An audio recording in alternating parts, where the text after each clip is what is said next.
All right, welcome everybody. Series E Apex Legends. All of World's Edge explodes into chaos, and G2 around the corner, taking what is rightfully there. More with our Ashe player Musin involved, and that's going to quickly switch to the Peacekeeper, putting down damage quick as That Fury starts it off with the devotion and does so much work. May have single-handedly clutched it for Vizio, and with the last shotgun shot, does it? Let's get the games underway, man. I'm ready to go.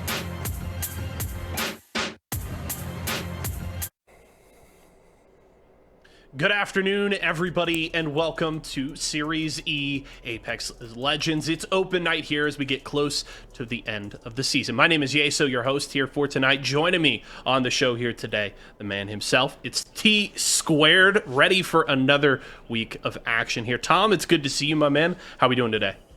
I'm doing good. If you see me looking away from the camera, it's because I'm pulling up the chat so I can make sure everyone else in the chat is ready, because we're going to be getting more and more stacked. One of the things that I want to touch base on before we go into the format and stuff like that is over the last couple of weeks, Series E has been kind of rising up a little bit in viewership. So I appreciate everyone that's kind of been here from the beginning and continues to be here, because I think that Series E, after 5 seasons now, is starting to be taken as that league that it should be, that incubator league kind of leading into the ALGS. So it's kind of exciting to see things grow.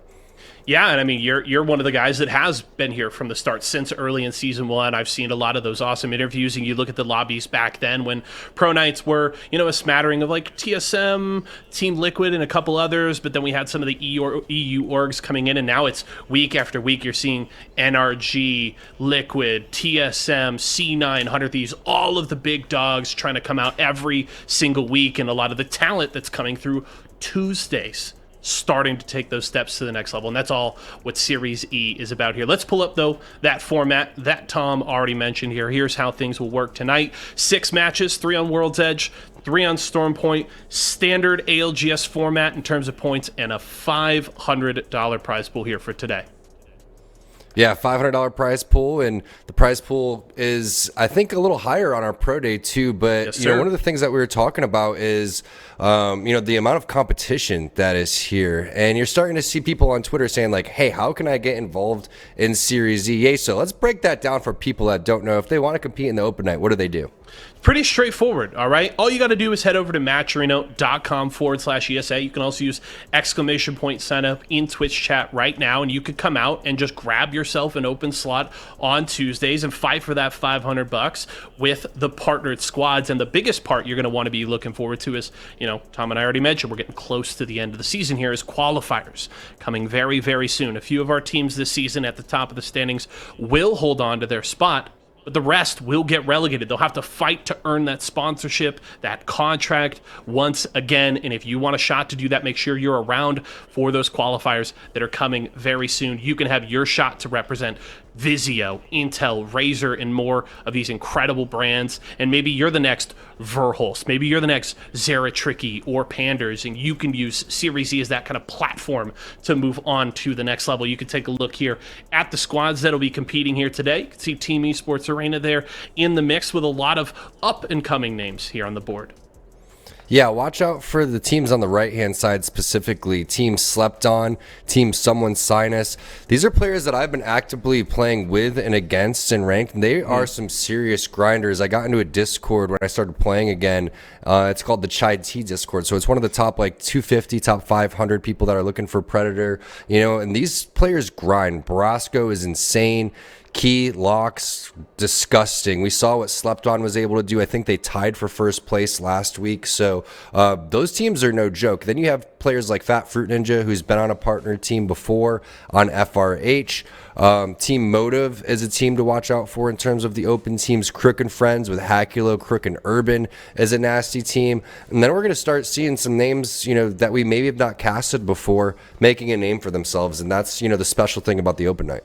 Yeah, and Slept On definitely a team to keep an eye on, because that's one of the squads that qualified for the Arkansas land. They're going to be really looking to make some noise there and maybe looking to cut their teeth here in Series E in preparation for that event.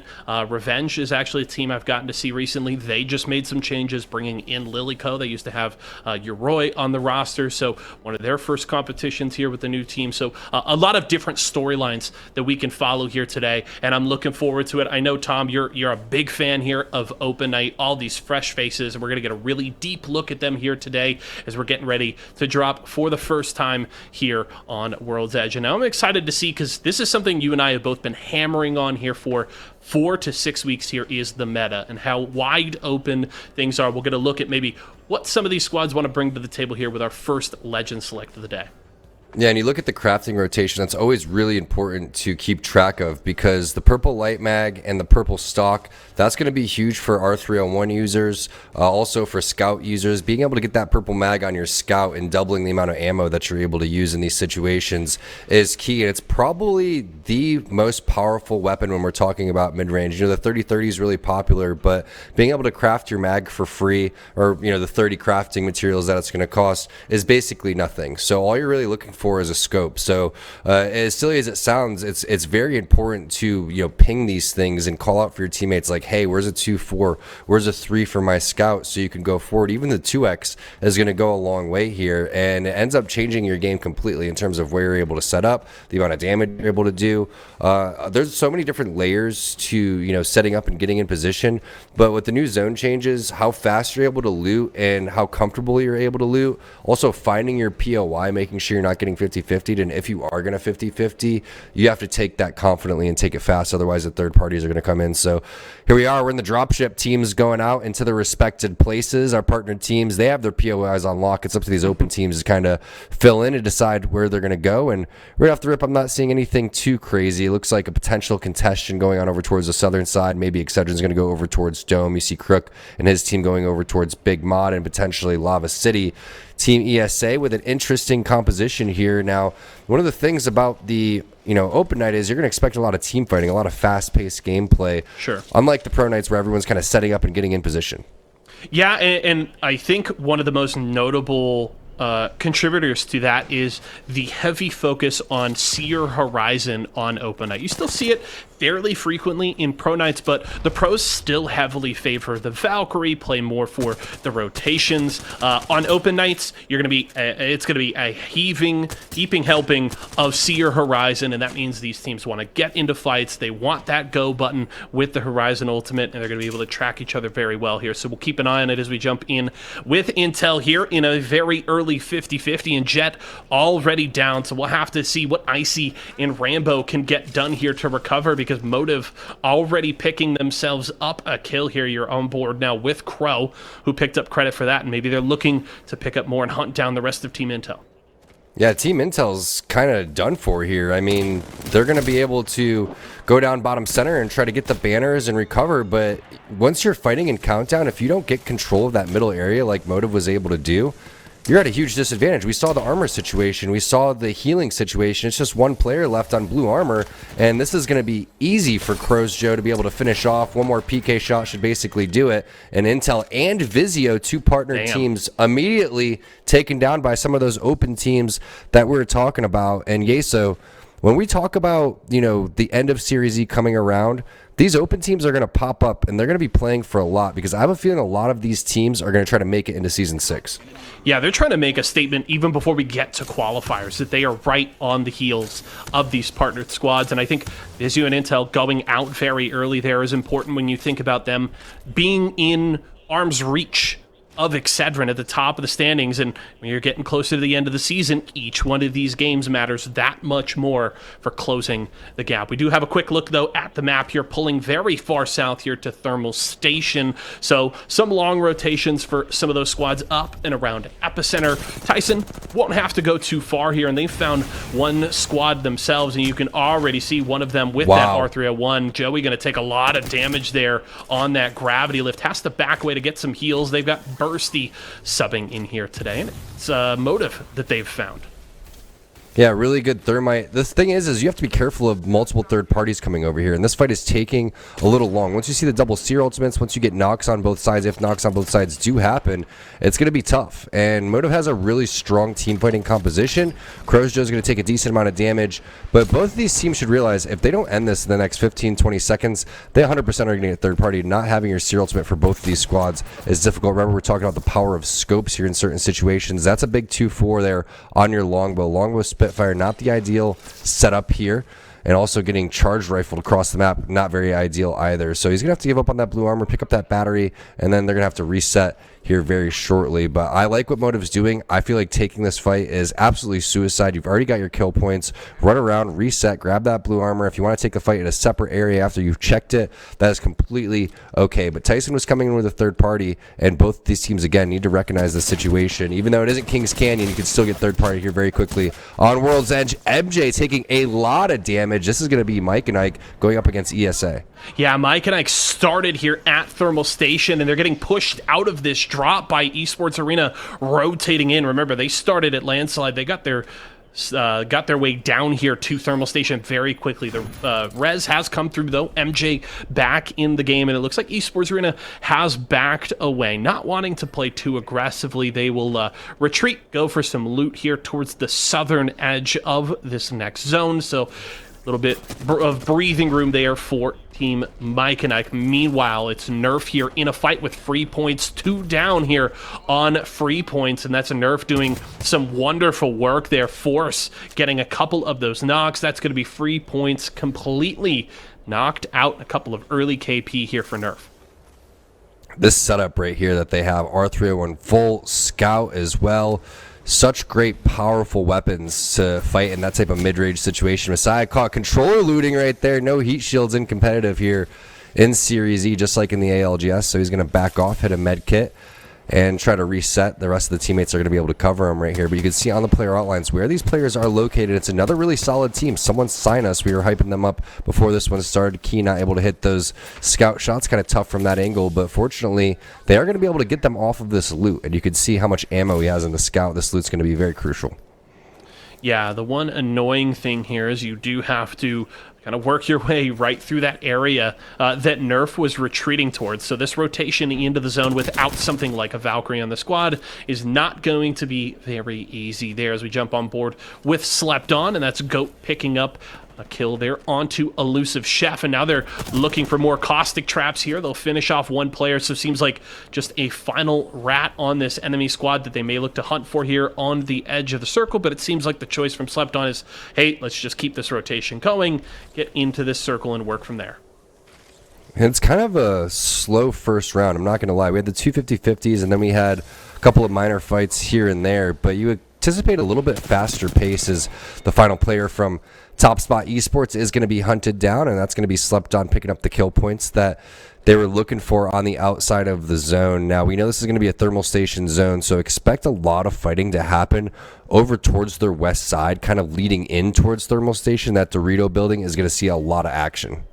Yeah, that southern rotation on the western edge, those hills, those 2 buildings on the north side of Thermal always create a ton of action when we pull this far down to the south, so keep an eye on those squads on the western edge, as Tom already pointed out. Slept On here getting into Landslide, seeing what kind of scraps they can pick up after we already saw some buddies of ours over here with Team Esports Arena. Meanwhile, Crook and friends, it's Crook, Urban, and Mr. Hackula. This is an open squad you want to keep an eye on. That's a very talented team here that can really create havoc in this lobby. Meanwhile, looks like Mike and Ike in another fight here as Sticks getting the knock elsewhere on the map. Crook and friends hunting for a little something, maybe a player just to their north. They're on the southern edge of this zone, just outside of Thermal Station. Meanwhile, Mike and Ike, they're going to get the res onto Wizard Coin for the time being. We'll see as that thermite comes through how safe Mike and Ike is here, because they have conceded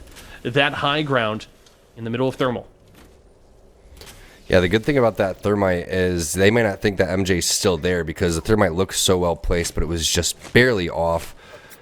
Nice job getting the res right there onto Wizard Coin, but with so many teams over towards this end zone, you kind of anticipate nothing too crazy happening. But I like this play. Getting on over towards the bottom of the donut, it's even better if nobody is inside of that actual area. Motive with the shots there. It's going to be Suma with that flatline. No mag, but the nades coming through. Crows Joe trying to heal. Remember, they landed over towards Countdown, won their 50-50, and now they're looking for some more, but some serious damage right there. And Sumo's going to have to start throwing out his Q and his ultimate here very shortly. Yep, they just moved out to their west over to Lava Fissure. A lot of good early damage. Motive already have that full squad wipe they got on drop on Intel, so they've already got some solid KP under their belts. Now, just looking for a little bit more, seeing if they can gatekeep some of these squads rotating from the north, from Trials, from Skyhook, and they've at least caught one squad here as Team Esports Arena in a battle elsewhere. Literally vibing, taken out there. Sumo going to get his shields cracked and have to bide a little bit of time behind these rocks, but is still pretty safe here. So Motive just doing a good job of keeping this squad at bay and keeping them backed up against the edge of this zone. It's Tyson here that is battling it out, and Joey Blackout going to get off this cell. Double purple Evo, so they're in a pretty good spot here. Let's see what young Pup Tart can get going, as that's going to be the black hole in. Gravity lift to get up to the high ground here. We'll be able to get up on top of the rock and get a wonderful sight line. Here come the Arc Stars, just nades after nades from young Pup Tart. Does have to back away, though. A lot of damage there, as here comes Tyson. The problem is you're not able to defend yourself once you're chucking those nades, so while you are forcing those players out, the black hole could have been used a little bit better if he was able to get on top of the rock and then toss it when they were behind there. But nice nades coming through, and the shots are hitting as well. Excedrin gets eliminated. There's one more player on this team, and that's going to be Sumo. He's able to get the knock with that flat. And remember, he has no mag. Here come the third parties from behind, though, and this is what Nerf's been doing so well. Nerf and their third-party timing is just completely on point. They're picking up a handful of different kills along the way, and I believe this is just one of the teams eliminated. I think Sumo is still alive somewhere. They're going to have to locate where he is. He does get Crow's Joe back up. Trev Stacks is there, but at this point, this could be Nerf's kills.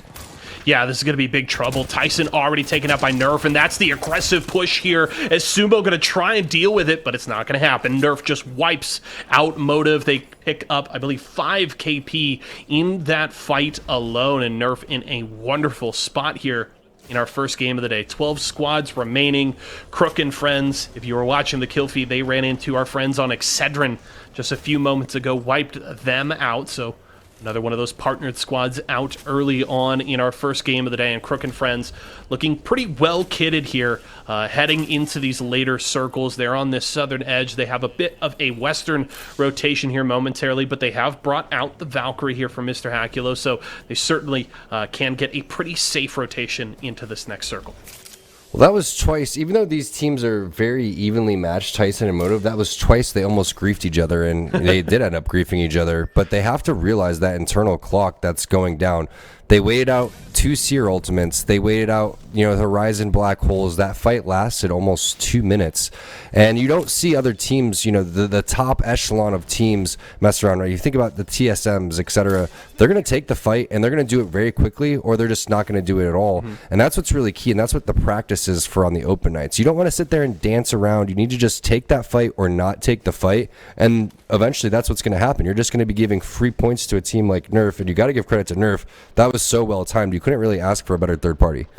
Yeah, and it's really just kind of understanding where on the map you are. It's one thing to kind of take one of those standoffs if you're holding a building in center zone. You don't really have anywhere to go. But when you're playing Edge and you're just taking so much time, the circle is going to start to pressure you, and it's very easy for a team to just take a quick rotation out and see what kind of kills they can pick up, and that's exactly what Nerf did. So just understanding where you are on the map and the kind of leeway you have or don't based on that positioning is very important. So Motive and Tyson, hopefully they can learn from getting punished there here in our first game of the day. Meanwhile, we're checking back in with Crook and friends, and it looks like they're trying to keep a team gated here inside of the tunnel. The Seer ultimate is down, and these boxes going to provide a little bit of cover, but not nearly enough, as that's Crook going to be pushing forward aggressively. Hakulo, meanwhile, with this flatline and the 3x, they've already got one knock and finish there onto Barasco. They can hunt down these other players if they so choose, but it's actually Lox completely retreating, able to get out of trouble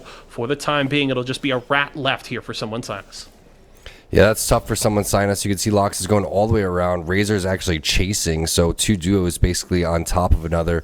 Blake is trying to use the heat seek to find out where exactly Lox went, but that was a great push there from Crooks and friends because of the fact that they recognized that immediately once they got damage. They sent it inside of the tunnel area, but Razor's been spotted out. Let's see if they're going to be able to stop this res or the Skyward Dive. They're not, but holy cow, the shots there with the R301. Hakulo just has a sliver of health. Everyone's going to have to split up. If someone sneezes on Hakulo, he's done for. And that's one of the things we've seen with the Valkyrie with her nerfs over the last couple of major patches is that she still has that strong rotational ability, but her slower ascent, that lower ceiling on the ultimate, means that she is much more punishable, and these teams have opportunities to try and capture those Valkyries in those vulnerable moments, and Hakulo nearly punished for doing so there. We jump on with Nerf. Messiah going to get off this battery and looking to maybe get some ordnance in through these windows, but he's going to get poked out a little bit. Retreats to the safety of this building as someone Sinus taken out. Razor finally hunting down Locks there, so that's another KP from one of the partnered squads. Meanwhile, Team Revenge getting some action going with Razor. Messiah has to back off of the roof, but a good knock onto Psycho there from Turns, and Messiah says, screw this battery, I'm going to get in on the fun. Red armor cracked there, as Messiah continuing to feel confident with this R301, has the gold mag on it. Turns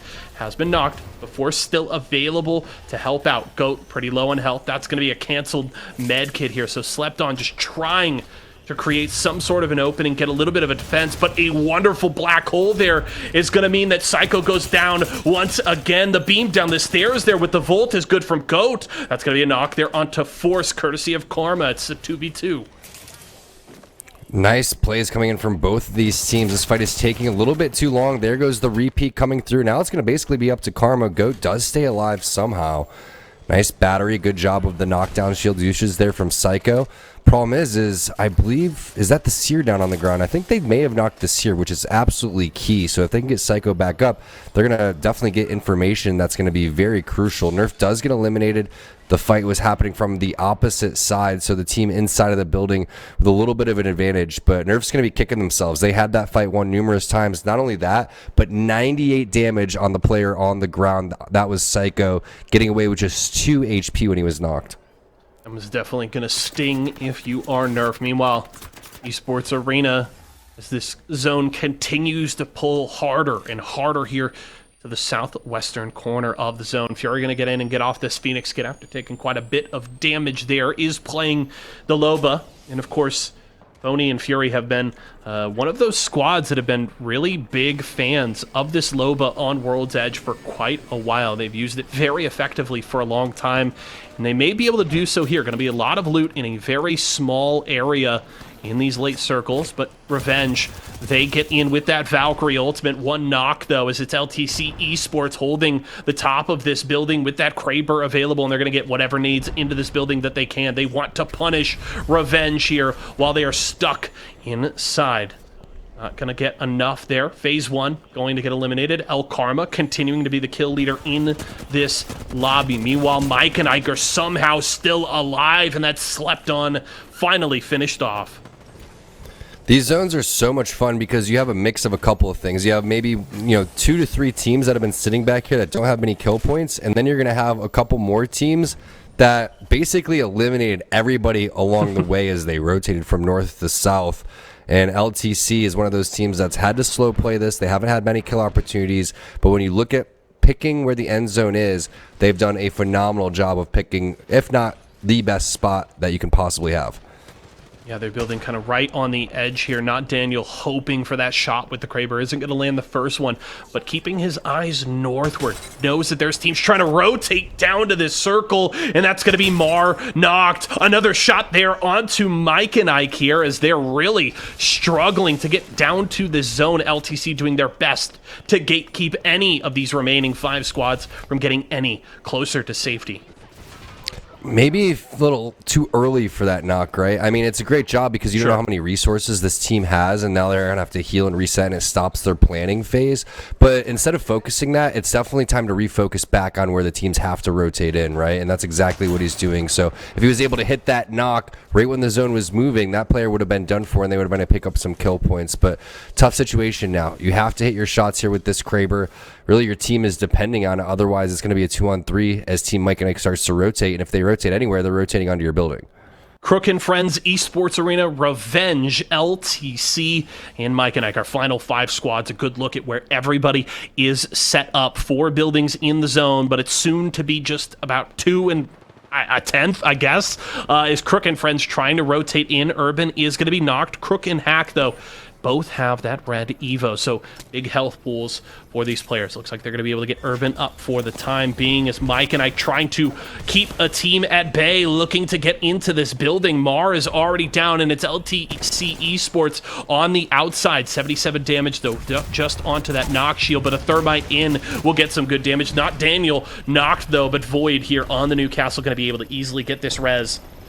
Gets Not Daniel back to safety, and LTC will hold on for the time being. Final circle will pull just a little bit away here from the LTC Esports squad. We'll have to see just how long they can hold this building. Mike and Ike playing on this first floor. Such great execution. Bad timing, though, for Wizard Coin as he slid out, and then that player slid down the stairs. Problem is, we saw the amount of focus that's on this building because the zone, sometimes it pulls directly towards the middle, Yeso, in this circle, but you could see it has not done that. It's just a sliver away from where both of these teams are postured up. 5 full squads in here, 20 seconds left until the zone is moving, and I love the way that they were playing that. That's exactly what it's about on the open night. LTC Esports showing how to play the end zone. And Tom, how is it that we still have 5 squads alive in such a small space? The coexisting, right? You never think like, okay, we could put 2 teams in the smallest building possible. Team Revenge is in a perfect spot as well. Look where they're at. So the teams are going to have to eventually move a little bit towards their way, and they're going to have 2 teams coming out of here. So it's almost bad to coexist here. For LTC and for Mike and Ike, they're going to have to almost have some gentleman's agreement where they just take each other out, or they just kind of run side by side and fight the 3-man that's directly in front of them. We'll have to see. Maybe LTC looks to play the roof again like they were with the Kraber when they were trying to gatekeep Mike and Ike from getting into the zone, but they actually go for a more southern rotation. They want to play these blue containers, get some space between themselves and Mike and Ike, and that is exactly what they'll do. They can use that Newcastle tactical to give them a little bit of breathing room here. It's lasting for now, as they should be able to get some healing off. Meanwhile, MJ getting up onto the roof here of this other building. This is where Esports Arena was holding. Still 5 squads alive somehow, but Mike and Ike is going to get knocked on one. Esports Arena holding on the low ground. It's Crook and Friends up high, trying to punish Mike and Ike. Hakulo with pretty low health here. It's just going to be down to Urban now as 2 down there. It's the 1v1 between Mike and Ike and Crook and Friends. Crook and Friends will go down. That's Mike and Ike with the knock. Now, where is the third party? Rez going to come through here for Wizard Coin. What is the choice here from Revenge? The Rez should come through. But how much time does it buy Mike and Ike? What a great res there. The zone was closing at that perfect time. Mike and Ike may be able to get all 3 players back up. We'll see. They still have 4 squads remaining, 12 players as well. Love the way LTC was making their way on over towards that small area of the fence, and now this team is absolutely done for. MJ, I think he accidentally tosses a black hole on top of himself. That's not what he was looking for. Maybe using that for some cover along the way. Now he's going to drop along the fence, PK in hand. MJ doing such a great job on this horizon, trying to stay alive. Doesn't go up the grab lift as he was hoping for, but Mike and Ike looks like they're mopping the rest of the lobby right now. Mar with a little bit of HP. He's going to go and hit the res. Daniel in the air, and Mike and Ike, somehow they were down so many times in this game, but MJ really brought him up there, surviving as that lone horizon, doing so much for his team.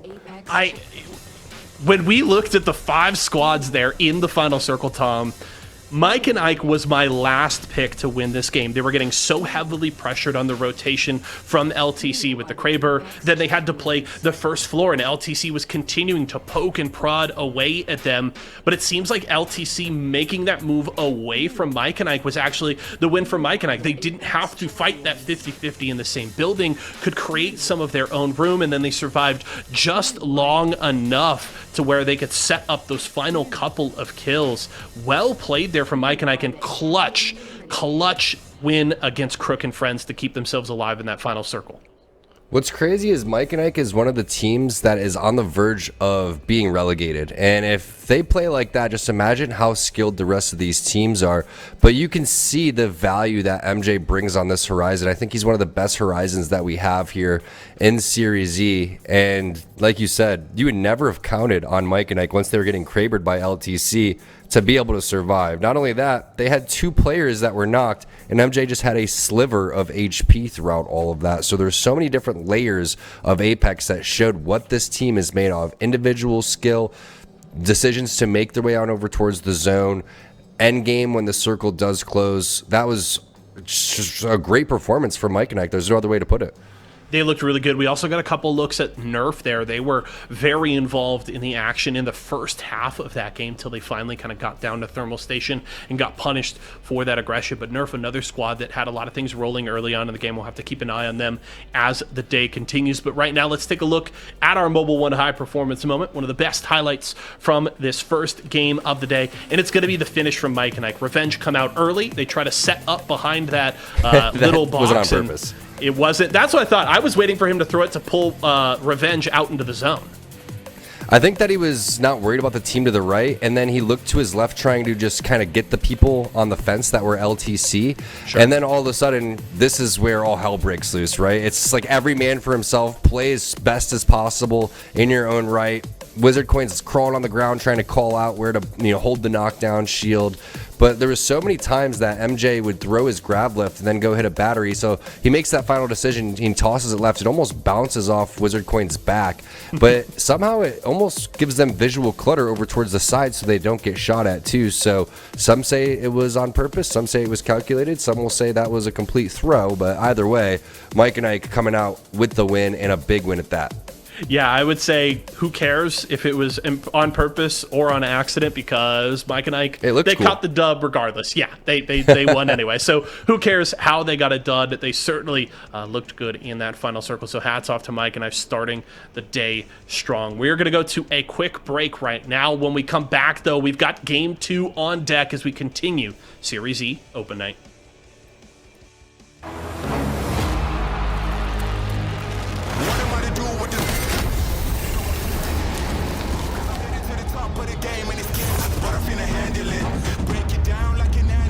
I'll be loading up, they wanna package this. Pray for peace, pacifist, I'm never old enough to give a promise.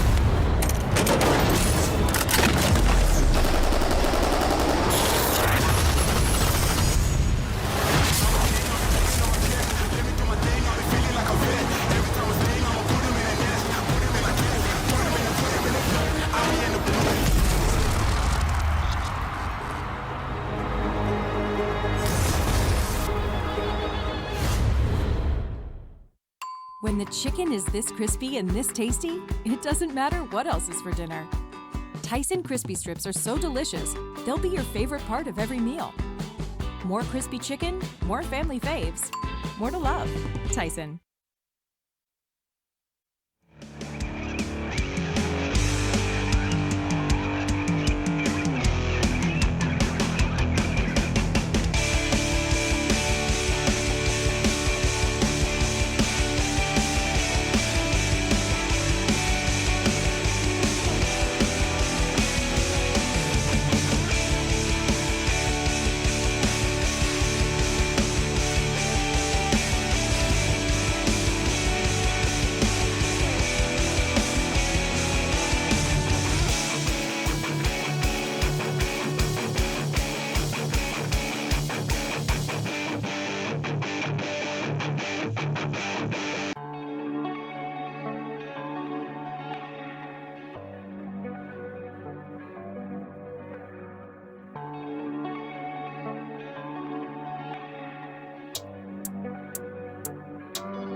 A big win there from Team Mike and Ike to start off the day, but we had a lot of interesting squads in the mix there in our first game of the day. Let's take a quick look at that Mobile One leaderboard there to see where all of our teams stand, and it's Mike and Ike with a 10-point lead at the top of our leaderboard.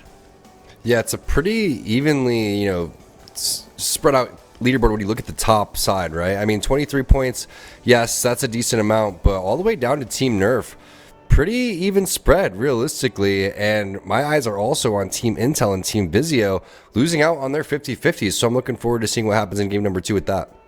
Yeah, they're definitely going to have to clean some of those early plays up. Of course, you've talked about Intel not getting control of the center of countdown there, and meaning that they're just immediately behind the 8 ball in terms of armor. So we'll see how they switch things up here at the beginning of our next game. One team, though, we wanted to talk about a little bit more, Tom, was LTC Esports. We were pretty impressed with their play in the late circles there, and they're, in fact, a special entry in today's tournament.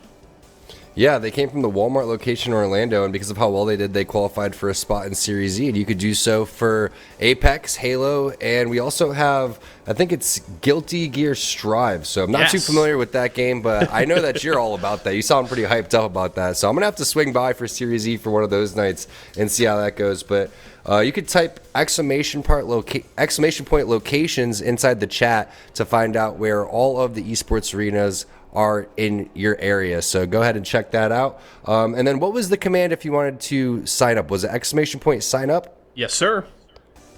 All right. Well, you guys have jobs to do in the chat. Get to work. Hey, all I have to do to sell you on Guilty Gear Strive, Tom, is, I know you love watching the top talent. Multiple of the Series E signed players in Guilty Gear Strive are some of the best players in the world. Have you ever heard of Evo? Like the Love it. Evo. Yeah. Evo champion plays in Series E. Combo Breaker champion plays in Series E. CEO champion plays in Series E. We have some of the best fighting game talent in the world in Series E every Thursday, so don't miss out on that. I'll keep an eye out for you in chat very soon, Tom. But we are into game here. Game number 2 on board with Mike and Ike here, dropping south of Thermal Station to kick things off, and they're not going to get that easy setup early on. They've got the long rotation this time around. Yeah, you almost forget that they land over towards Thermal Station. The way that they played that one, they were kind of all over the place, right? They did some loop-de-loops. They ended up on the outside, picked up a handful of kill points. That was really just a great performance for them. 11 kills plus the win, and a very unexpected win overall. But look at the way that they kind of looted. And I also want to point out how Vizio's looting. When they're going Geyser, they're taking the tunnel. Blitz gets all of Geyser to himself, and then Borton gets No Name across from where Intel is landing. And there's the 50-50 that we're looking at. Razor had to play as a duo in game number 1, but now their full team is here, and I'm expecting big things from them.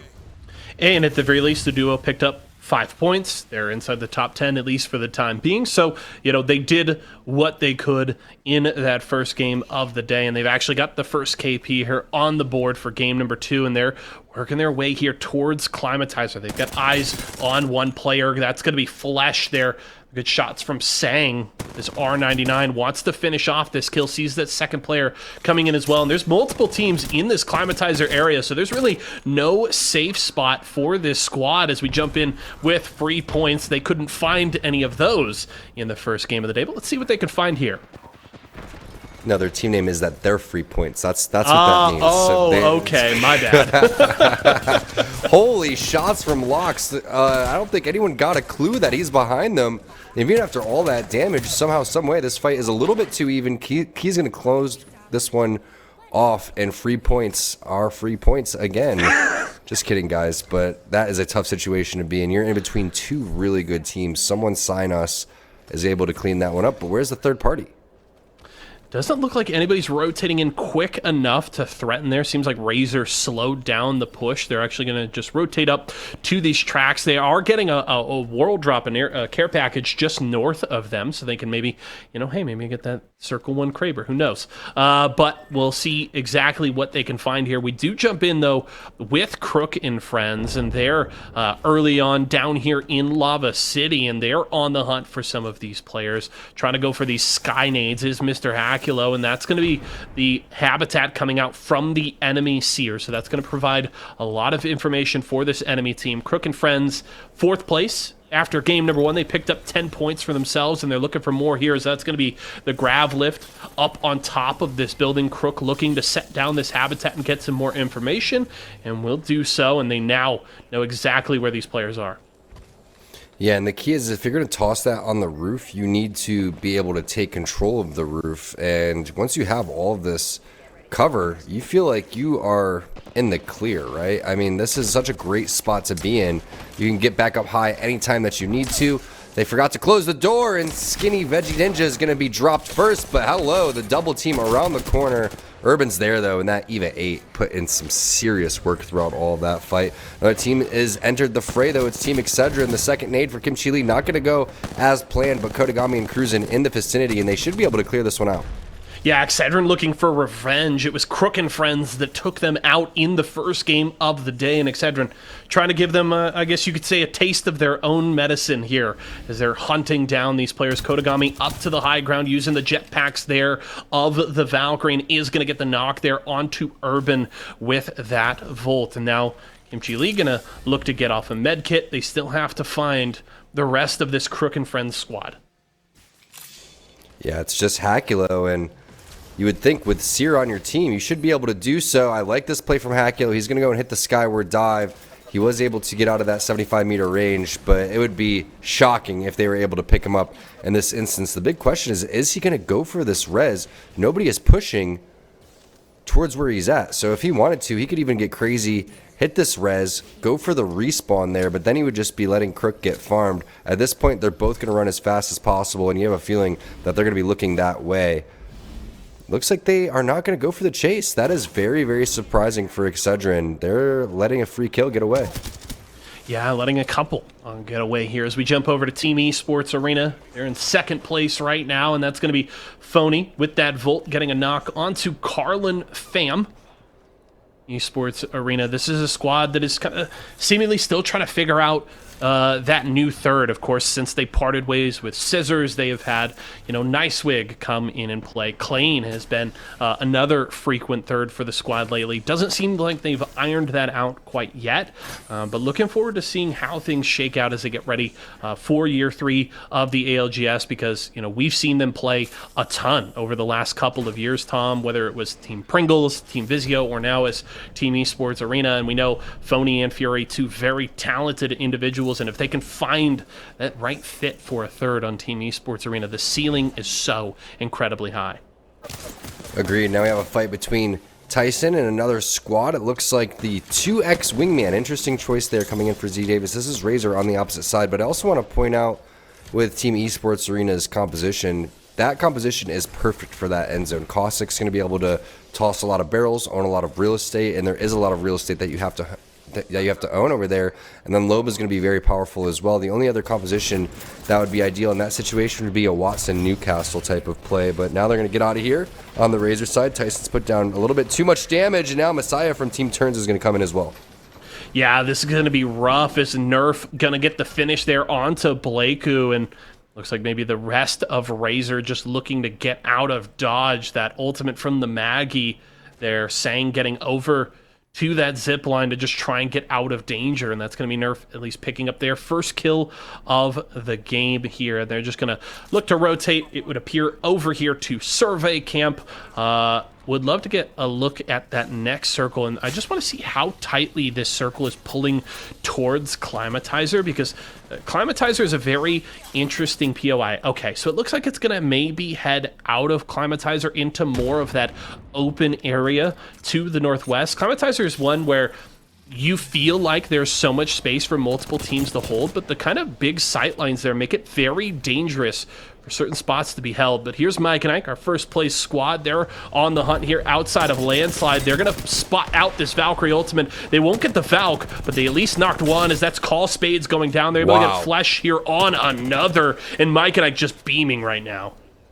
Again, you brought it up. The changes to Valkyrie makes the Skyward Dive so much more risky in these situations, and not a lot of gibbies, so you're not able to do the bubble play where you toss that down and get a little bit of that cover so you can make your way into the actual air. But great shots there from Mar, MJ, and Wizard Coin to be able to take a couple of kills along the way. And when we talk about the zone and where it was setting up, I really feel like ESA has this one on lock. That open area out of all the Climatizer's zones, it tends to pull over there. And if anything, they are a team that can rotate kind of where towards Tyson is on these train tracks and a little bit away from Climatizer, because they're not one of the teams that's coexisting in that area. Ooh, this might be Team Razor that Tyson has found here. That's going to be the black hole coming out. It is. Sang going to go down there. The shots from Z Davis are really damn good. And Razor quickly wiped out here by Tyson. But it seems like the third party has arrived, and it might be exactly who you were talking about, Tom. We'll have to see if it's Team Esports Arena that want to get in on the action here with Tyson. And again, because they're playing a composition that has a little bit of rotation inside of it with Loba specifically, then you're going to be in a pretty good spot. But we mentioned another good composition for these end zones. Newcastle Watson, LTC is able to do that. Now Nerf looking for another third party over here. They weren't able to find it in time, but pings are going down, and they're looking like they want to take this fight. Yep, Messiah here with the R301 has that 1 to 2x and is going to get some good shots. Lays down the black hole right on top and is going to hit the gravity lift to try and get a good sight line here. Not going to quite get enough damage there onto the Valkyrie on the retreat, but the push keeps coming, and Tyson is in big trouble. Blue shields there for one player. Messiah not going to quite be able to crack the Evo here, but continues to press forward. Nerf feeling confident right now. Really like the angles being taken from Messiah. Instead of healing, he's going to elect to continue to lay down more damage. Joey Blackout gets dropped from LTC. That was a team that we're looking at inside of Climatizer. Slept on. Looks like they're getting into a fight over towards the side with Crook and friends, and this is a fairly even fight so far, but the zone's starting to close. It is just zone 2. Karma does have the gold armor, so that is going to be key in this situation, but Crooks and friends out. Tyson out. LTC having themselves another really great game playing inside of the zone. MJ with the shots. Absolutely ridiculous tracking in that instance, and now Slept on getting eliminated in 11th place. MJ is heating up, and he's making, you know, an MVP type of performance today. MJ must be training on that new Apex-specific aim trainer, warming up with the Horizon grab lift shots, because there is a specific warm-up mode for that, because, man, MJ just was not missing there. Really clean push there from the side of Mike, and I think clean up Slept on. We get a good look at these teams set up here in and around a Climatizer Esports Arena, still holding inside of Climatizer. LTC there out near where Nerf was trying to push onto Team Tyson, and then you just see Lilyco over there for revenge all by his lonesome. That seems like a rat to me. And where LTC is, this is, again, the majority of the time where the zone is going to close, and it is a rat from Team Revenge. 7th place with 12 points overall, but I love the way that LTC is playing. Again, the team coming out of the Walmart location in Orlando. That's how they qualified for a spot in Series E. And again, you could do the same exclamation point locations inside of the chat to find out an esports arena near you. I love the way that they're playing this, Yeso. Yeah, and I mean, it's hard to come into even an open night lobby, right? It's incredibly difficult on Wednesdays, but even on Tuesday nights, the partnered squads are so good. So many of the open teams that we've seen coming through on Tuesdays, the names like RCO jumps out to me. Slept On is definitely one as well. Revenge here, a very solid team.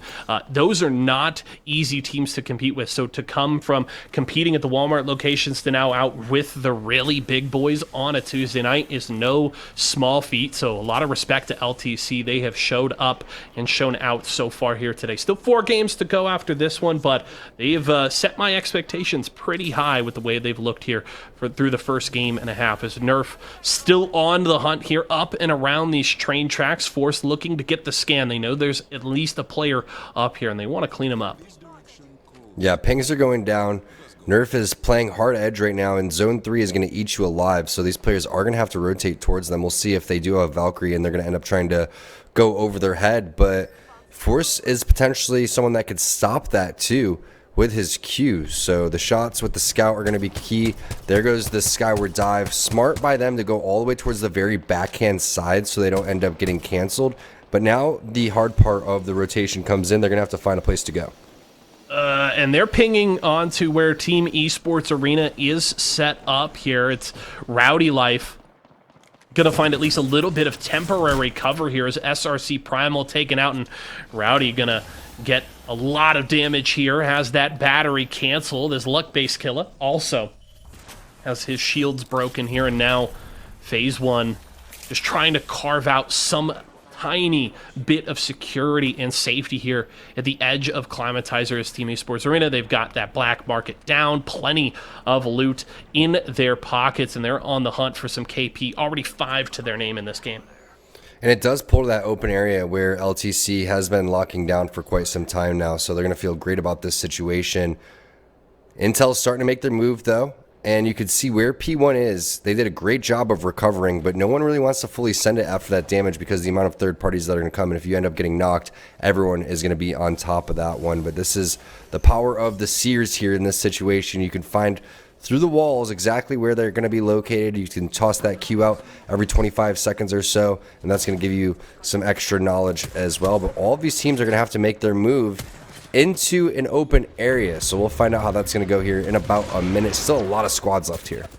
Good to see both Intel and Vizio in the top 10 after they both went out first and second in our first game of the day. Those early 50-50s not paying off in their favor, but they're looking to get something out of game number 2. Jet has the 3X on the R301, looking for some shots here across Climatizer. They're going to have to move a little bit, as we have confirmed Circle is going to pull just outside of Climatizer here, and Intel going to just be looking for whatever safety they can find here. Gold shields on one. Jet going to get a couple of shots there. It's been a slow game here for Intel. Just 2 placement points to their name. No KP here in the second game of the day. Meanwhile, Team Esports Arena have been pretty darn active in this one, and it's Fury with a Kraber in the library. You're going to have a bad time if you're another team in this lobby. Yeah, no doubt about it. Fury is absolutely disgusting with this weapon, but he has the wingman in his back pocket, which is a very, very interesting combination. Typically, you see someone go with an automatic weapon, maybe a flatline, R9, R301, Volt, but 2 very unforgiving weapons. If you're not able to hit your shots, he's going to elect to go with the cell. Almost gets him to full health, so no reason to use, when you only have 3 left, another one here. And I want to see some sort of opening damage. That's what Fury's looking for. He's going to miss that one again, the unforgiving Kraber. If you're not able to hit that, it becomes very difficult to make your way forward. There goes the missile barrage over towards the backhand side, but he's using the crates perfectly. They do have a safe spot to go and play, and that's why no one's really over peaking, because you don't want to take damage and have the focus shifted over towards your side. Winners of last game, Mike and Ike, they're going to end up getting eliminated. Is a little bit of this building in. It looks like just a sliver for Rambo and Team Intel. Great call to be able to stay alive. Yeah, the only problem they're going to have is with this window here.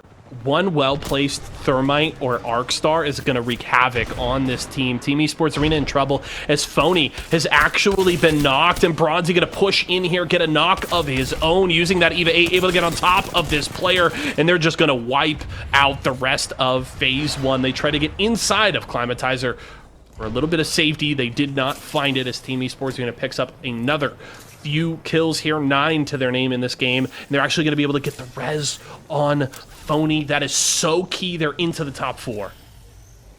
Yeah, and the fact that Jet is playing Wraith here is going to be key. It's a little bit of old school Apex in terms of how they're going to have to hit the rotation. Big black hole coming through. Looks like this is Nerf starting to push up. It does get taken down. Meanwhile, Turns is going to lay down some damage. Mastiff is going to be huge in this final circle over here, as he's just going to put some serious damage down. And Nerf eliminating Team Intel in 4th place. ESA still remains. LTC is still there as well. Messiah, you're a madman. Doesn't seem to care too much about those damage ticks from the ring for the time being. Messiah will take a couple of ticks and back away. That Mastiff doing a lot of work. The quick 2 shots to finish off Icy, and Team Intel now has Nerf into the top 3 in this game. It's Esports Arena, and guess what? LTC once again in the late game here. They have lost not Daniel, and I do not believe that they have a respawn beacon available to them, so no mobile respawn means it's 2v3, v3 in this final circle. It's going to be a very tough test here for LTC, but good shots here from Dan Mantic on that scout, looking for an Arc Star. to try and punish Esports Arena for holding behind this container. Cracked on the phony. He is 1 health, and that's Esports Arena gone. LTC take out the juggernauts. Now, what can they do against Nerf? Here comes Messiah up on the gravity lift. Good shots there from Dan Mantic, but it's not going to be enough. That's 1 down on LTC. Nerf going to quickly clean up the rest of them, and that's a win for Nerf in game 2. Great rotation from Nerf. They were able to pepper Esports Arena over towards the side. LTC doing a great job of locking down their area with just 2. And you wonder if they had all 3 players, what would have happened in that final 3v3 there, because they had just had such great position. But turns with the perfect portal, Messiah coming in with the well-timed grab lift. And when you have Nerf with that momentum in a 3v2, really don't think that they're going to lose that one. Nerf's stock continuing to rise as they try to secure their spot for Season 6. Yeah, they're looking great. They've been on an absolute tear here over the last month. They continue to have top placings, and they are probably very happy with LTC cleaning up Team Esports Arena, so that all they had to do was take the 3v2 there. Worked out really well. A lot of good highlights from this game. Crook and Friends going out much earlier than I would have expected. They got this early fight that they won pretty handily, but it was Excedrin coming in for the punish and causing a lot of problems for Crook and Friends. Yeah, you really just don't expect a third party on one of these corner spots of the map like Lava City, but Excedrin was ready for that one. They did let a couple of players slip up, which was, an opportunity to come back here, but you saw phenomenal plays from a handful of different teams. Mike and Ike with the shots right there were looking extremely clean. We saw a lot of great plays from ESA, especially Bronzy flying in over towards the side, LTC getting into a great position. There were some great plays from Tyson, even though they were eliminated fairly early, and this was one of them right there when we saw some amazing shots from Z Davis. This was a wild, wild fight, though. Slepton is able to get that and take down Crook and Friends, but they immediately getting taken down by Mike and Ike after that.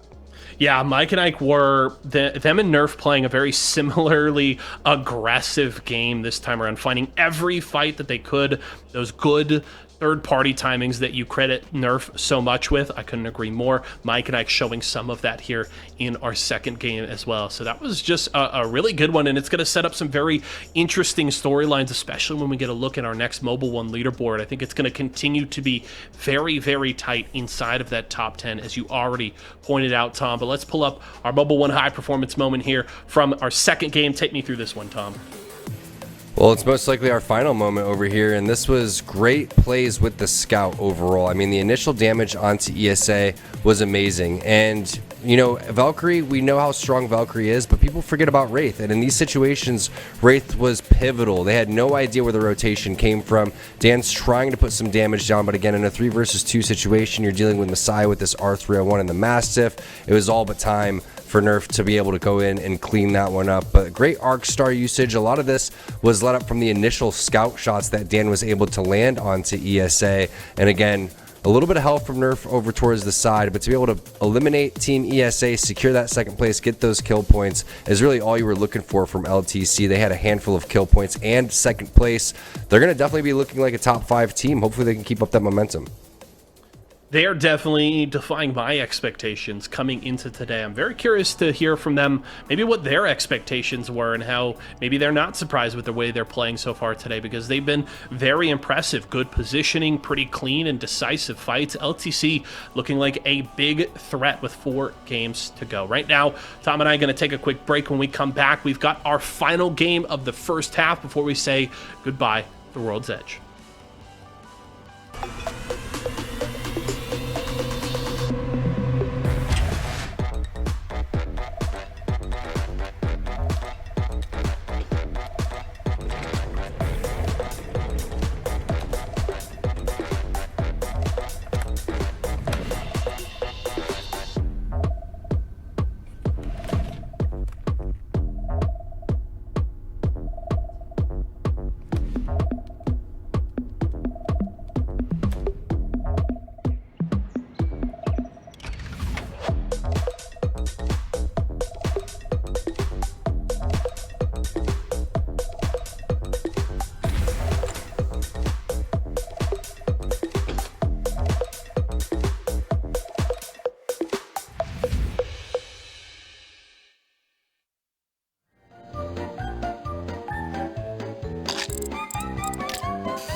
Nerf and Mike and I have headlined the day so far. 1 win apiece. We'll have to see who can close out the first half strong, I should say, before we head over to Stormpoint. Let's pull up, though, that Mobile 1 leaderboard to see where all of our squads stand. Team Mike and Ike still at the top. Esports Arena and LTC right on their heels. And Team Nerf have joined the conversation at 27 points.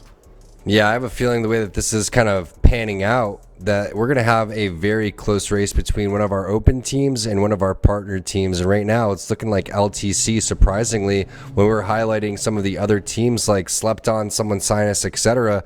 Those are the teams that we're looking for. Motive, Crooks and Friends. But LTC, surprisingly, coming out of the Walmart location in Orlando, is looking so good with that Watson and Newcastle combination. Not an easy type of composition to go and play, but they're able to do it. And then on the right hand side, it's surprising to see teams like Vizio, Tyson, teams that are playing really well, have had a great couple of weeks, great seasons even, but yet they're struggling. Yeah, and it just means a squad like Excedrin, who are themselves not having the greatest of performances so far today, are comfortable, right? Nobody's really closing that gap with them at the top of the table because it's really Intel and Vizio that have been big threats to them. But we do have to note, Nerf did make some huge strides in that overall leaderboard over the last few weeks. They definitely have their eyes set on the backs of Excedrin right now. We're getting ready, though. It's World's Edge for one final time today. Our third game so far. The partnered squads have taken the title in our first 2 games. The question is, can LTC Esports or one of these other open teams unseat them from the throne here in our third game of the day? Teams dropping out of the drop ship here, and we'll have to see as Nerf comes out. Does anybody stop them here in game 3? Even though we did have 2 partner teams take it, when we're looking at the actual, partnered squads, there's more on the right side of the leaderboard than there is on the left side. And that's not very normal on our open nights. And again, a testament to the skill level that we have, not just between all of our partner teams, between the open teams as well. And I think that this is something that, makes Apex so special, is even though they're down right now, they're definitely not out. All you need is one big game. You don't want to wait until game number 5 and 6, but typically ending on World's Edge and going to Stormpoint with some good vibes is going to be key as you see the 50-50 happening between these 2 teams. It looks like SRC Primal not in too great of a position. Mozambique R301 not ideal, but they're going to have to take this fight very fast over towards the staging area. Phase 1 are their enemies, and DD Truth taking a lot of damage there is going to have to retreat, find a little bit of safety. Jay going to try and get a better angle for these shots as Phase 1 trying to use that Seer Scan to cancel the heals here. A lot of damage there on a luck-based Killa, and Phase 1 taking some damage of their own, but that Zach TML stepping forward is going to get 2 quick knocks there. Great work with that alternator. Does take a lot of damage there. Will need the support of the rest of his squad, and it's Rowdy Life sliding in to clean up Jay and take out SRC Primal. Meanwhile, over at Lava Fissure, it's Tyson's turn to get in on the action. Z Davis with 1 knock, looking for a second there. It's going to be Bursty finishing off the final kill, and top spot Esports are done here on World's Edge. Yeah, much needed for Team Tyson. They were in 15th place, top spot Esports in 19th place. So very big for those 2 teams to get some kill points on the board, and Tyson getting the better of them. We have another northeastern zone over here. So when we see the pings going down over towards that overlook area, leading on over towards Climatizer, definitely where I got my money on the zone going, and I know a lot of these players will too. But here goes the hunt for Team Motive. It looks like they're interested in coming in on this fight. Yeah, Crow trying to get up to the 2nd floor balcony, will open the door, peeks through with that car, but kind of gets punished for doing so. We'll have to see if Trevstax and Sumo can get in here as well. Trevstax peeking onto 1 player, good damage, able to hit for Flesh there. They're finally going to get the knock as they're battling it out with Tyson here, still set up inside of Lava Fissure. Right through the window, Sumo going to go down. It's up to Trevstax and Crow. Can they finish this off? Seems like charge rifle shots from range trying to get in on this. Is Bursty going to get a knock, and it's Esports Arena. They want in on the fun. Motive is done. Now what can Team Esports Arena do? Joey Blackout and Z Davis finished off here, so it's just Bursty left standing for the Tyson squad. Yeah, you can see he's on the run as well. They have an idea of where he's at, even though they're not playing Seer. They got some sound cues, and it looks like it's all but over for the final player. They're going to do a great job of hitting a battery, but Bursty is gone, and Tyson going out in 16th place. So nice job of winning their 50-50. There was a third party, but then a fourth party coming that way. And that's just so difficult because ESA came all the way from landslide. And while it's not that far, it's still fairly early with round 1 closing to have that many teams eliminated. Much faster paced game here in game number 3 than we had in the first 2 combined.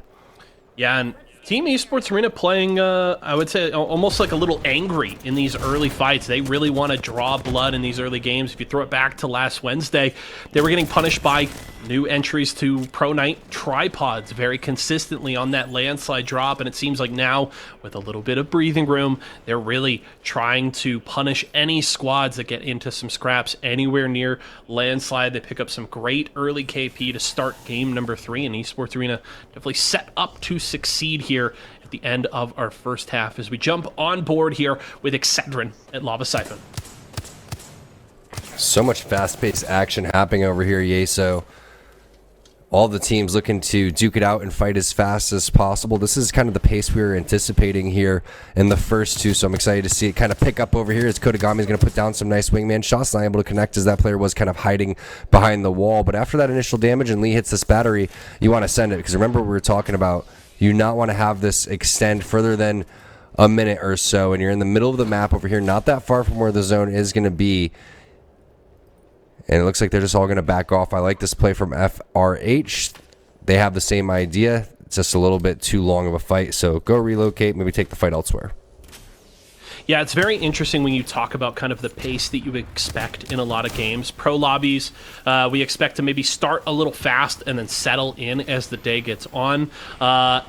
Open lobbies like this, you expect to be kind of pretty fast all throughout here as Barasco and someone Sinus could be in big trouble. Good wingman shots there onto one player, but the problem is Lox and Key are both down and Barasco nearly getting that blue Evo shield cracked. It's Razor here looking to finish off these kills as somebody else has jumped into the fun. It's LTC Esports, and they're going to get taken down. So top 5 finishes in the first 2 games, but LTC get caught early on here by Razor, and they're going to be out much earlier than expected. Yeah, they had that fight won too. That's the problem, is they only needed to deal with Barasco. Unfortunately, they weren't able to. He gets the initial knock, then the third party comes in for Razor, and that's a great sign for them because even though they were eliminated, you're looking at someone sign us, and that's one of the best team fighting teams that we have over here. So the fact that they were able to fairly easily get the first initial knocks, and it looked like they were going to win that team fight, it's a minor win. Even though you're eliminated here, that's not what you're looking for. But that shows me that they know what it takes to team fight. They were a team that was kind of sitting in the end zones for quite some time, but they flipped the switch, and we're taking it to some teams. So I'm confident LTC is going to be around for a while here in our open nights and potentially make it in as a partner team if they can keep that pace up. But Mike and Ike in first place. They're trying to secure their spot into Season 6, and they're going to need to have a big day today. At one point, we'll take a look at that cumulative leaderboard when it's all said and done, maybe during halftime, so we can see exactly what we're talking about. But 7 partnered teams, and I'm not quite sure. I'll have to get the number on this from production, but I'm not quite sure if 3 or 4 teams get relegated. I am not exactly sure off the top of my head either, but here is, as you mentioned, one of those squads trying to chase down the team at the top of the standings. Excedrin, they have been our best team overall here in Season 5, and largely, in my opinion, off of the continued strong IGLing from Kimchi Lee. I think he is the biggest reason why we have seen Excedrin succeed this time around, whereas you look back at Season 4 and they were a good team but not really threatening for the top of the table, and they've definitely taken some really good positive steps forward this season. And it's Kodagami here with that car hitting some good shots. MJ knocked there by Cruisin'. They're going to be able to get the res here onto Kimchi Lee. Beautiful beam there with the car from Cruisin' from the safety of this rock. Wow. Kodagami going to help finish it off as Mar goes down, and Mike and Ike out here early. So a couple of those teams at the top of the table on that Mobile One leaderboard done much, much earlier than expected in Game 3.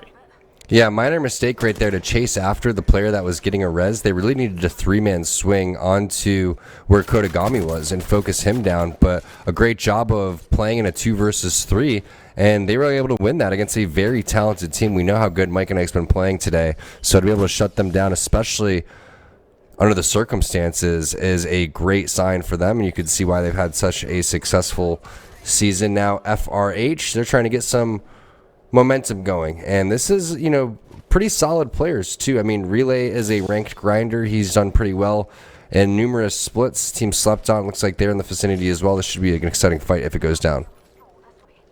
Yeah, I think it's just a consistent point that we learn how different competitive is from the normal ranked ladder. You're still playing the same game, right? You're still playing against a lot of the similar players you maybe see every day in ranked, but there's just something about competitive, the mindset shift for a lot of squads, and how the IGLs kind of move their teams around the map that just take competitive to that next level. You could be that great ranked grinder, but it takes a little something extra to translate that into a competitive setting like Series E. Yeah, no doubt about it. And practice is what it's all about, and Series E provides the best practice possible for these teams on a consistent basis, with some cash prizes and also contracts to stick with your team and get supported by some awesome brands. So definitely excited to see what happens for the rest of Season 5 and who's going to be able to walk away victorious. Crook and Friends, they are playing on the yellow tankers out here, which is a very, very powerful position, but typically you see teams lock this down when the zone is going to pull over here. So fortunately for them, Hakulo and the rest of the squad is going to have a Skyward Dive. And speaking of Skyward Dive, that didn't work out for Team Revenge. At the last possible moment, Crook and Friends get the knock before at least the other two players there on Revenge can get into the second stage of the Skyward Dive. So impeccable timing there from Crook and Friends. And while this res may come through, it's now Revenge trapped here in the backside of Overlook. Lilyco going to get caught and cleaned up here by Crook. So that's 1 KP more for the squad. And now, and these two remaining players here for the side of Revenge carve out something in this very tough situation.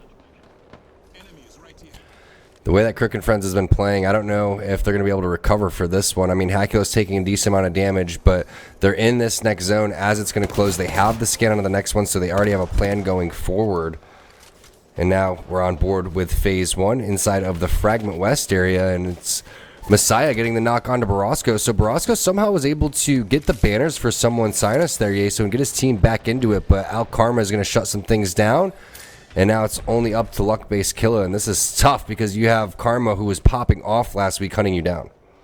Yeah, Karma was also looking really good just in our first game of the day. Really started strong, but that's going to be a very difficult position for Phase 1 to play. Meanwhile, FRH, you were already hyping up Relay a little bit earlier, and we'll see what FRH can do in the second game. They really haven't gotten a lot going so far in today's competition. As you see in your kill feed, Revenge finally finished off there by the side of Crook and Friends. But what can FRH do here? That's the black hole in from Skinny Veggie Ninja, laying down as many grenades as possible in the follow-up. Now going to take the grav lift up. Going to land 2 shots there in quick succession with the wingman, but FRH playing the long game here, not over-pushing here near Fragment. They don't want to get caught in some sort of a third party. You can see the shots there from above the train station by Excedrin. The right choice here from FRH. They have just pushed this squad into the waiting hands of Excedrin, and FRH will walk away just fine.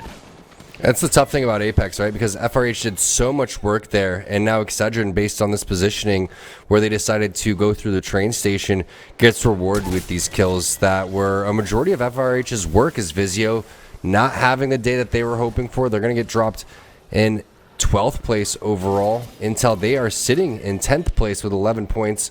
Looking pretty decent. I know that they could do a lot better, though, and hopefully for them in game number 3, they're going to be able to turn up. But great discipline there from FRH. Even though they, again, needed these points, they had them on the ropes. They backed off wisely, not walking through that Seer ultimate, but most importantly, avoiding the third party from Excedrin. Yeah, good rotation there from FRH. Tom, I'm really curious on your opinion on the current Intel squad because, of course, if you throw it back to the start of the season, we had a very different team, right? It was the James Fearless roster with Mooney, and James Fearless is one of those one of the most hyped players coming out of Series Z here over the last year, and changes happened. James Fearless looking for a new roster. They step away, so we bring in the former Gas Station Gaming roster. In my opinion, they've done a pretty good job rounding into form and holding on to their spot in the standings. What's your kind of take on what we've seen from Intel since they became Team Intel? Well, we've seen them run a couple of different compositions, right? And we've seen them get off Gibby, which was something that I was pretty happy about. Something a little bit more aggressive, right? And you could see 3 very aggressive legends. That's what you need here. Is Crook is putting some serious shots there onto Alizera. Fury's going to answer with some knocks onto someone. Sinus, they get eliminated, and it's 2 players back-to-back that are going to get the business. This time it's Vize, and these players are very solid. Crook's making them look like it's a pub out here, but that was just great tracking overall with that flat line. Massive in the back pocket if he wanted to go and use that one. And right now, Crook and friends, after getting eliminated a little bit early in game number 2, are looking like the team to watch here in game number 3. I think we learned that you don't take a 1v1 versus Crook because you're going to have a bad time. Crook just seemingly dealing with it effortlessly, not panicking whatsoever, hitting those shots cleanly and picking up a couple of great KP there for Crook and friends. Meanwhile, Nerf, they're going to find a nice little care package there, get themselves a little extra loot. This gold G7, chef's kiss. I keep my fingers crossed to find one of those every single game, Tom, because the Scout is it's so good. Yeah, I would sell my firstborn for that gold Scout any day of the week. Definitely my favorite weapon to have inside of the current meta. Just not much recoil with that one. The 2-4 scope is a perfect scope in that type of instance, and we were hyping up how important the Scout is coming back to competitive play, no longer inside of the drops. Fury looks like he just keeps finding the Krabers over and over again. That's 140 there to the body. Unfortunate for him, he's not able to connect on that headshot, but this is what happens with Loba teams. They always are picking up these great weapons. Then Phony Head griefing people with the charge rifle, so they got 2 sniper rifles on their team. Yep, Esports Arena here in Climatizer once again, and they're just bullying everybody in their sights. And I love that from Fury there. He was missing a few shots with the Kraber last game, playing it a little more slowly this time. Waits until he gets the shot that he's looking for as Razor pushing into this building. We already saw them fighting in earlier on, but that's actually going to be the turnaround. Sang and Blakeu are down. Box of T. Can he clutch up? Force what?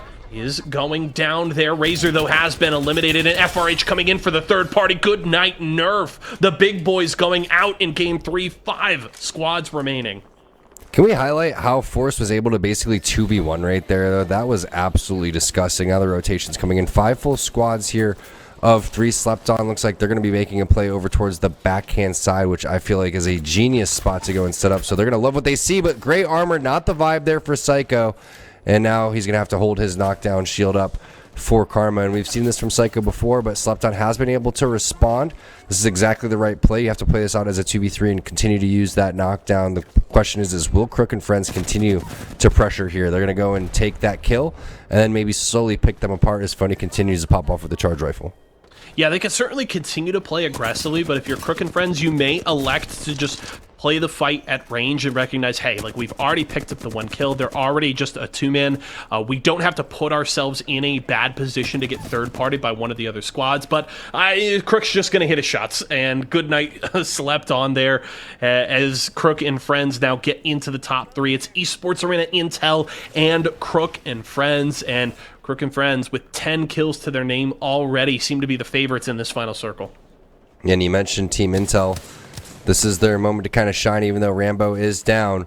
Find out if Jet can do something phenomenal here with maybe a portal, or maybe it's Icy with the shots. Now that banner has to be recovered, but there's not enough time for that one, and there's not even a place to go and hit the res here.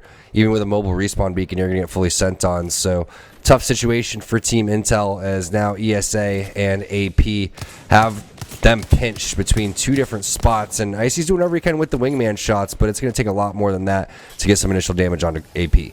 I mean, you want to talk about being between a rock and a hard place, Tom. Being between Team Esports Arena and Crook and Friends is the exact spot I would think of there. As Icy still, though, playing confidently, stepping up on the rocks here, hit the shots with the wingman, able to get flashed there onto the Seer. So Intel still feeling good in this late circle, and it's actually going to be Crook taken out. Phony gets the knock and the finish, so now just 2 remaining on Crook and friends. The only full 3-man is Team Esports Arena, and that opens up an opportunity for Team Intel. That's what they needed to do. Confidently standing on that rock, playing as a 3-man, pushing players from Crook and Friends on over towards where ESA is, who's sitting pretty in that first place. But again, they're showing the confidence on the ESA side, and Bronzy seems to be fitting in perfectly in terms of making these calls. Does have a very close range setup, so he's going to have to count on, say, Phony and Fury with that Kraber and that charge rifle to put in some serious work. But now they spot where Intel is and where that portal is going to be. Great job and great use of the Arc Stars. Jet's going to go back on over towards the zone. Crook and Friends is going to go in for the flank on over towards the side. There goes the black hole. We'll find out if Phony is going to have the barrels in the right spot in this type of instance. Bronzy is looking like he's postured for this close range fight, and that's what you want with the Mastiff in the car, for these players to push directly into you. Intel goes out, and now it's a 2-on-3 for ESA and Crook and Friends. This should be an easy cleanup here. Intel already out. Esports Arena has the numbers advantage. They've got the shields advantage, and they've got Crook and Friends in the grave. ESA pick up the win here in game number 3. Well played to clean up in that final fight.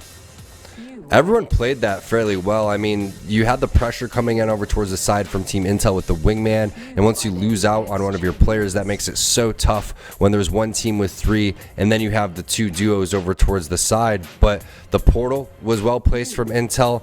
However, Bronzy coming in with the Arc Stars, with the aggressive play, playing on over towards the height, just kind of baiting and switching with his teammates. Nobody taking too much damage or getting one clipped was the key there. Plus the positioning from ESA early on. Not only did they get into that position, they left it, they went for another third party, and then they reclaimed that spot as well.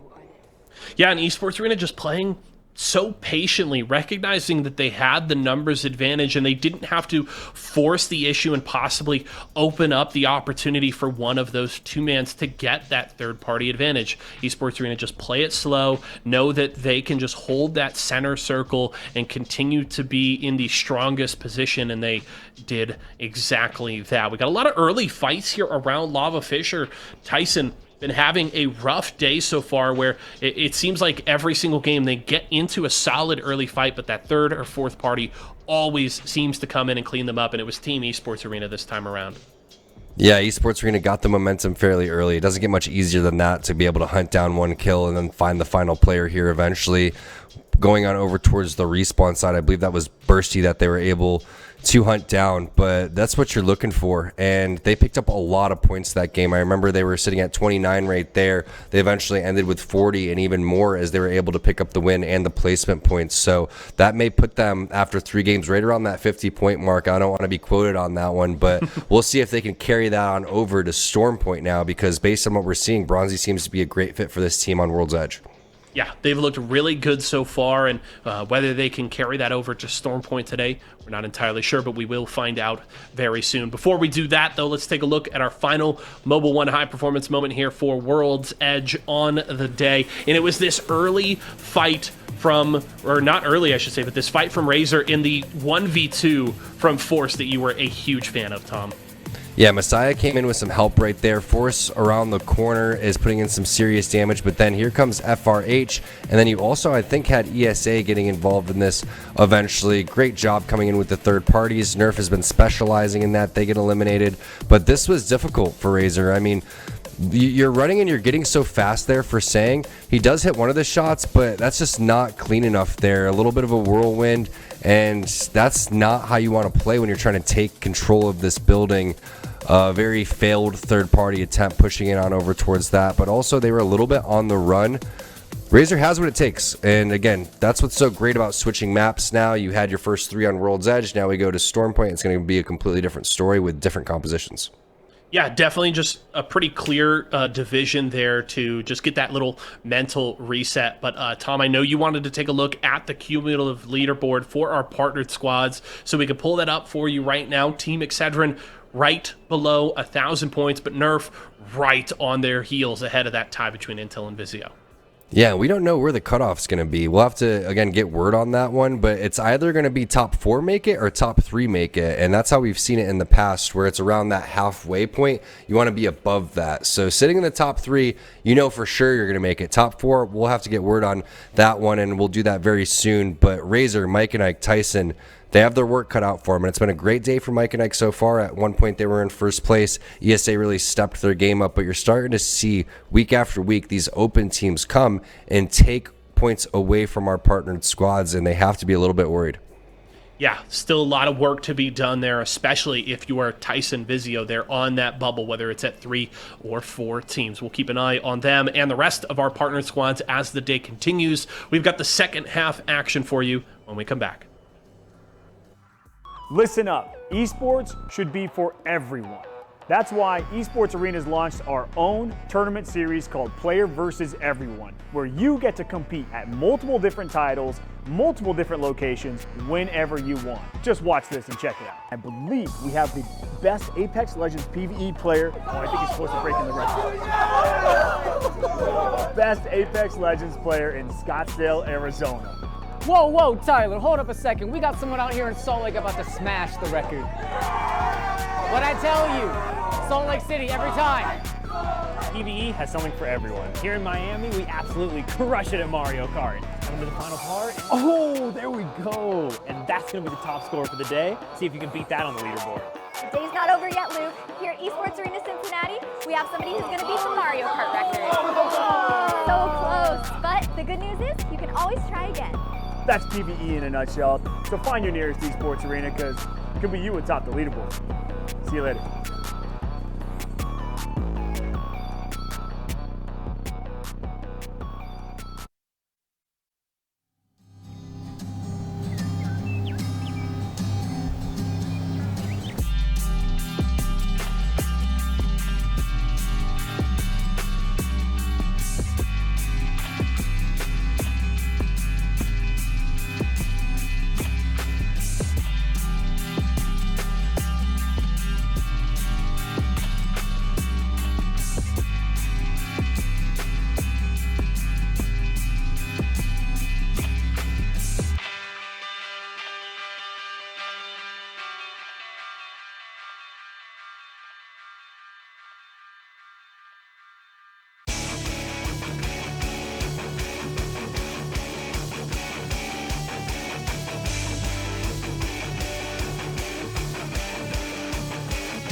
We are back, everybody. Team Esports Arena getting on the board with their first win of the day, but they've been really good so far. And the question is, did they pass up Mike and Ike on our Mobile One leaderboard? I think they did, but let's take a look here. Tom, hey, Tom, your calculator's incredible.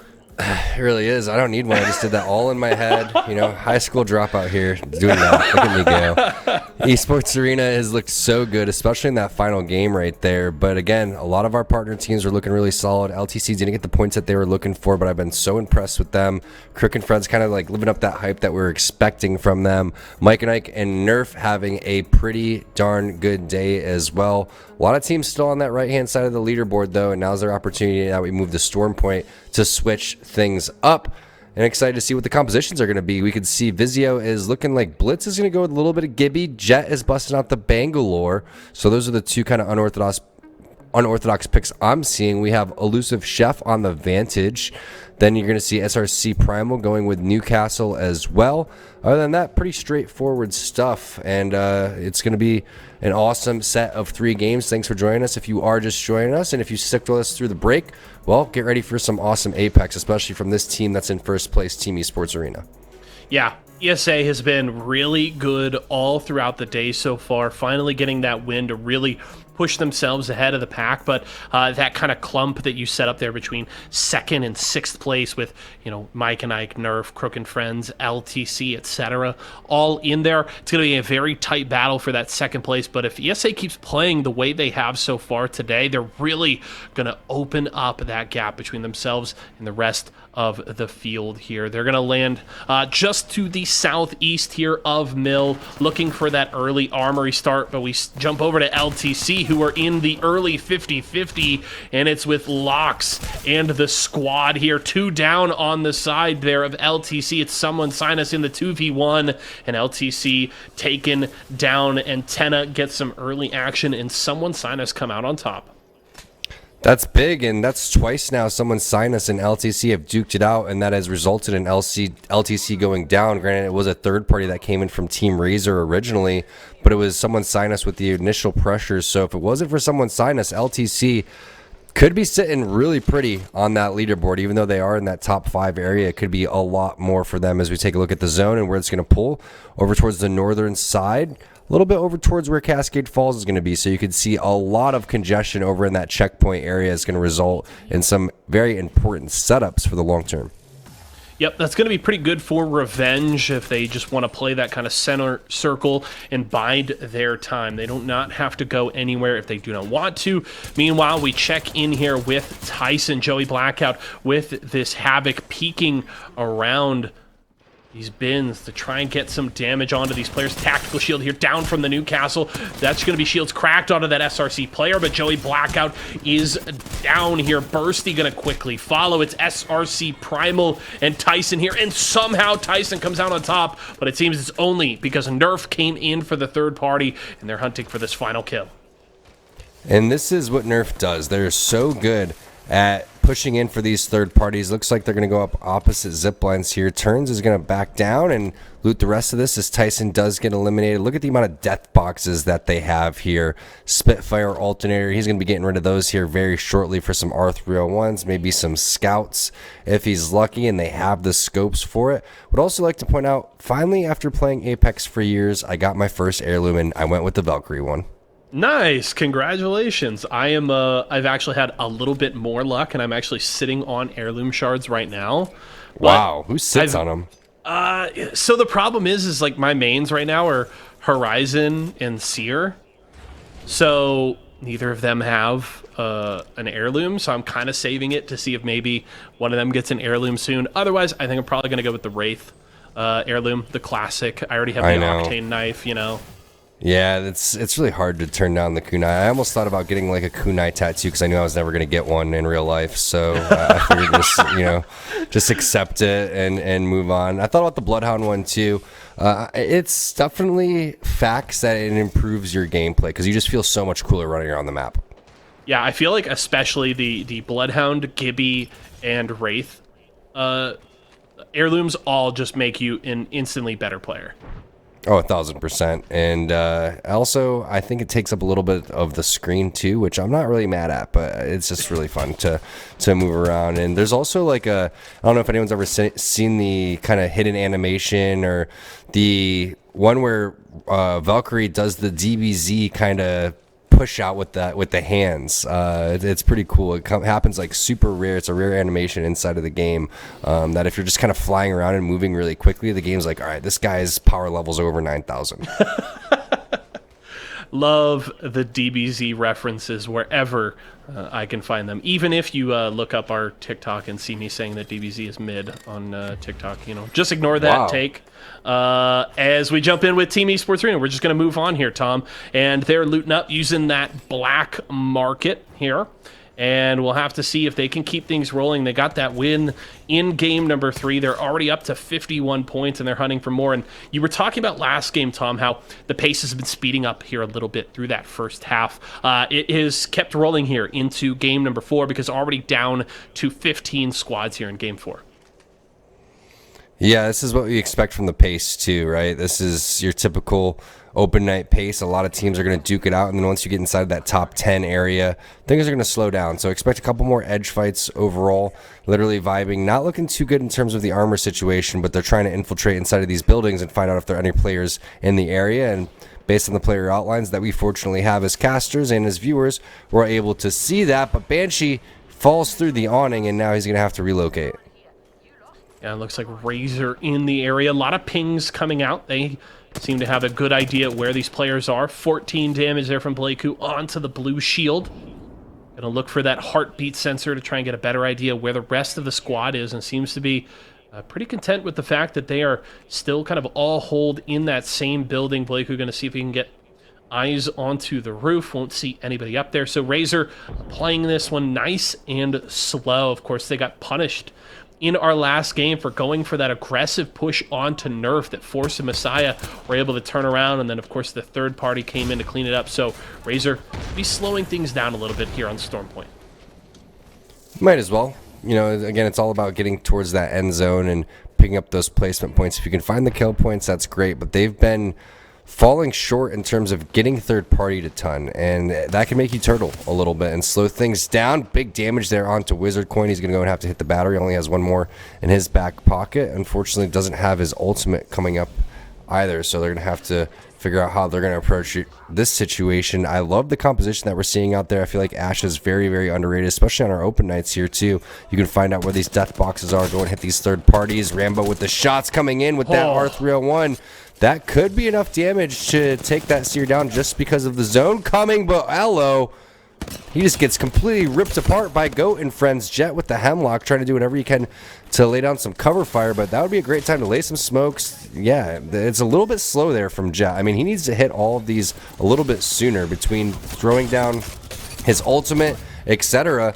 And now Intel is going to be feeling that. I mean, that was a huge missed opportunity right there. There goes the ultimate coming in from the Bangalore, but that is a little bit slow in terms of being able to get his teammate back up and into it. I mean, Karma just handing out L's left and right, lays down the tactical right on top of the team. And Intel finally finished off here as Mike Knight comes in for the third party. They're going to have plenty of loot to work with, and that's Mar stepping forward here with the Ashe, trying to catch out the rest of the squad, and I think they maybe got the knock there onto Karma. They did. Wizard Coin able to grab that, and Vizio coming in for the fourth party here down the hill, and they want to maybe chase down Mike and Ike. Yeah, swear you're so sober, by the way. But there goes comes Vizio with the fifth party. I mean, this is getting a little bit ridiculous because this is almost like Kings Canyon vibes, right? Where everyone's just like, oh, there's so many third parties. Well, guess what? There's third parties on basically every map, especially when you allow these players sound cues and the fights last a little bit longer than they should. And I felt like the fights were lasting and they were going very cleanly up until this point. Motive is going to be taken down. That's going to be Excedrin coming through. And surprisingly, our number one team in the accumulative leaderboard sitting in 9th place overall. Mike and Ike trying to fight their way out of the bottom of that leaderboard and make their way up over towards the top. MJ has been absolutely ridiculous on this horizon today. Yes, he has, and definitely going to keep an eye on Mike and Ike here. Also, we did get confirmation from the tournament ops staff. The bottom 3 teams this season relegated. So you talk about that bubble, that top 4 where kind of Vizio and Intel are sitting. Tyson, a lot of work to do to catch up there, and not a whole lot of time to do so. So Mike and Ike in a very similar situation. If they want to hold on to that spot, not have to fight through qualifiers again, they need to get as much work done now as absolutely possible. Yeah, it's going to be a very interesting race going forward because I think we're sitting in a tie for 3rd and 4th overall. And then when you look at the rest, it's maybe like a 30-point differential, which could be made up in one day. So this is far from over for our teams. And we still have, 2 weeks left for them to make a comeback. So we're looking at maybe, 5 more days. And if you can go and have, a 50-point performance or higher and another team has a slow day, you're going to be feeling really good about yourself. But one of the teams that I feel like has been most impressive and most improved has been Nerf. This is a team with a very high skill ceiling. They just haven't been able to really put it together. So it's nice to see them coming through and proving themselves in the final moments over here. Vizio laying down some nades over towards the top. Borton looking like he's trying to get some big damage, but isn't able to find that one quite yet. And he's going to go and relocate as now all of their Horizon ultimates have been used. And Mike and Ike is now on their case. And the fact that MJ still has his grab lift coming up in 8 seconds, plus the black hole is going to be huge for them, plus the shots. There goes the Gibby bubble at the very final moments. Does he have the defensive bombardment, though? Mike and Ike looking like they have him on the ropes. Man, that gold G7 you were talking about earlier, Tom, the one you would give up your firstborn for, doing so much work, forcing out the bubble there. The shots impeccable here from the side of Mike and Ike as they continue to apply pressure here. The black hole is available here for MJ, but it looks like with that damage coming through, Mike and Ike want to back off. A lot of damage there onto Mar and Wizard Coin, and they're actually both knocked down. That's good shots here from Vizio. Is Blitz going to get the knock? Now MJ trying to slow down this push. He knows that Vizio want to get in here. They want to send it, and he needs to keep them at bay long enough for Wizard Coin to get back up. They're going to be able to get the res. Mar able to get the red Evo back here, and Wizard Coin going to get a bat off, and that's a reset here from Mike and Ike. So they stalled Vizio long enough, and now they've got a shot in this fight. Yeah, and MJ needs a little bit more from his teammates. I'm not going to lie. I feel like it's very unacceptable to lay that kind of damage down, and then he's just doing serious work. I mean, 800 damage plus just in this fight. Where is the rest of the firepower from the squad? They need to step up and get onto MJ's level, because he's by far the MVP right now, not just for his team, but for every other team inside of here. He's proving what he's able to do on this Horizon. And granted, that's what you expect out of your Horizon, right? You want your Horizon to be the main slayer of your squad, but I want to see more from the rest of these players, because I know if they have if they are able to, put it together, they have what it takes to fight out of that relegation spot, and they're already seeing it today with their performance. Mike and Ike looking good. They've got some work to do to catch up to Team Esports Arena in today's leaderboard, as well as Tyson, Vizio, and Intel on that cumulative leaderboard. But if they keep playing like this, Tom has already pointed it out, they have the talent to make that push. Do they have the time? We will find out as this season continues. A good look there at the circle. We talked about revenge early. They didn't have to go far, and they have just holed up in this main building in this circle as we saw Vizio with the ult over top of those squads. We'll check in with a rotation here from Nerf. They currently sit in second place overall on our leaderboard. They've got the triple purple Evo. We'll get into one of these buildings on the edge of the zone, and plenty of arc stars available as a random frag just comes through the doorway. Yeah, Turns is going to go for the heal here. But the good thing is they have so much resources in this type of situation. Big fight happening, though, with someone sign us and Team Mike and Ike. It looks like they're already getting 2 knocks plus the flushes. This is what you need. They were on the verge of crafting in 2 different crafters, and it looks like someone sign us decided they wanted to push up, but they were ready on the Mike and Ike side.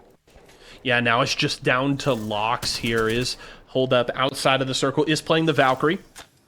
So you do have that rotation with the skyward dive, but just one player left alive for someone Sinus, and they are in a very tough spot right now. We did have that quicker early game, but things have slowed down. Still 13 squads up and alive here as round 3 has just started to close. It's going to start to get a little claustrophobic here in this circle, Tom, especially when you consider how much open space there is in this circle. Not a ton of buildings where the circle is heading, so these teams are really going to have to fight over every last bit of cover. Esports Arena here trying to heal up here. They're across the way from where Team Revenge is set up, so Esports Arena in a good place to just bide their time and wait for teams to rotate into them here. As you see on your kill feed, Crook and friends getting into some action, and that's Crook with that scout doing some good work for the squad.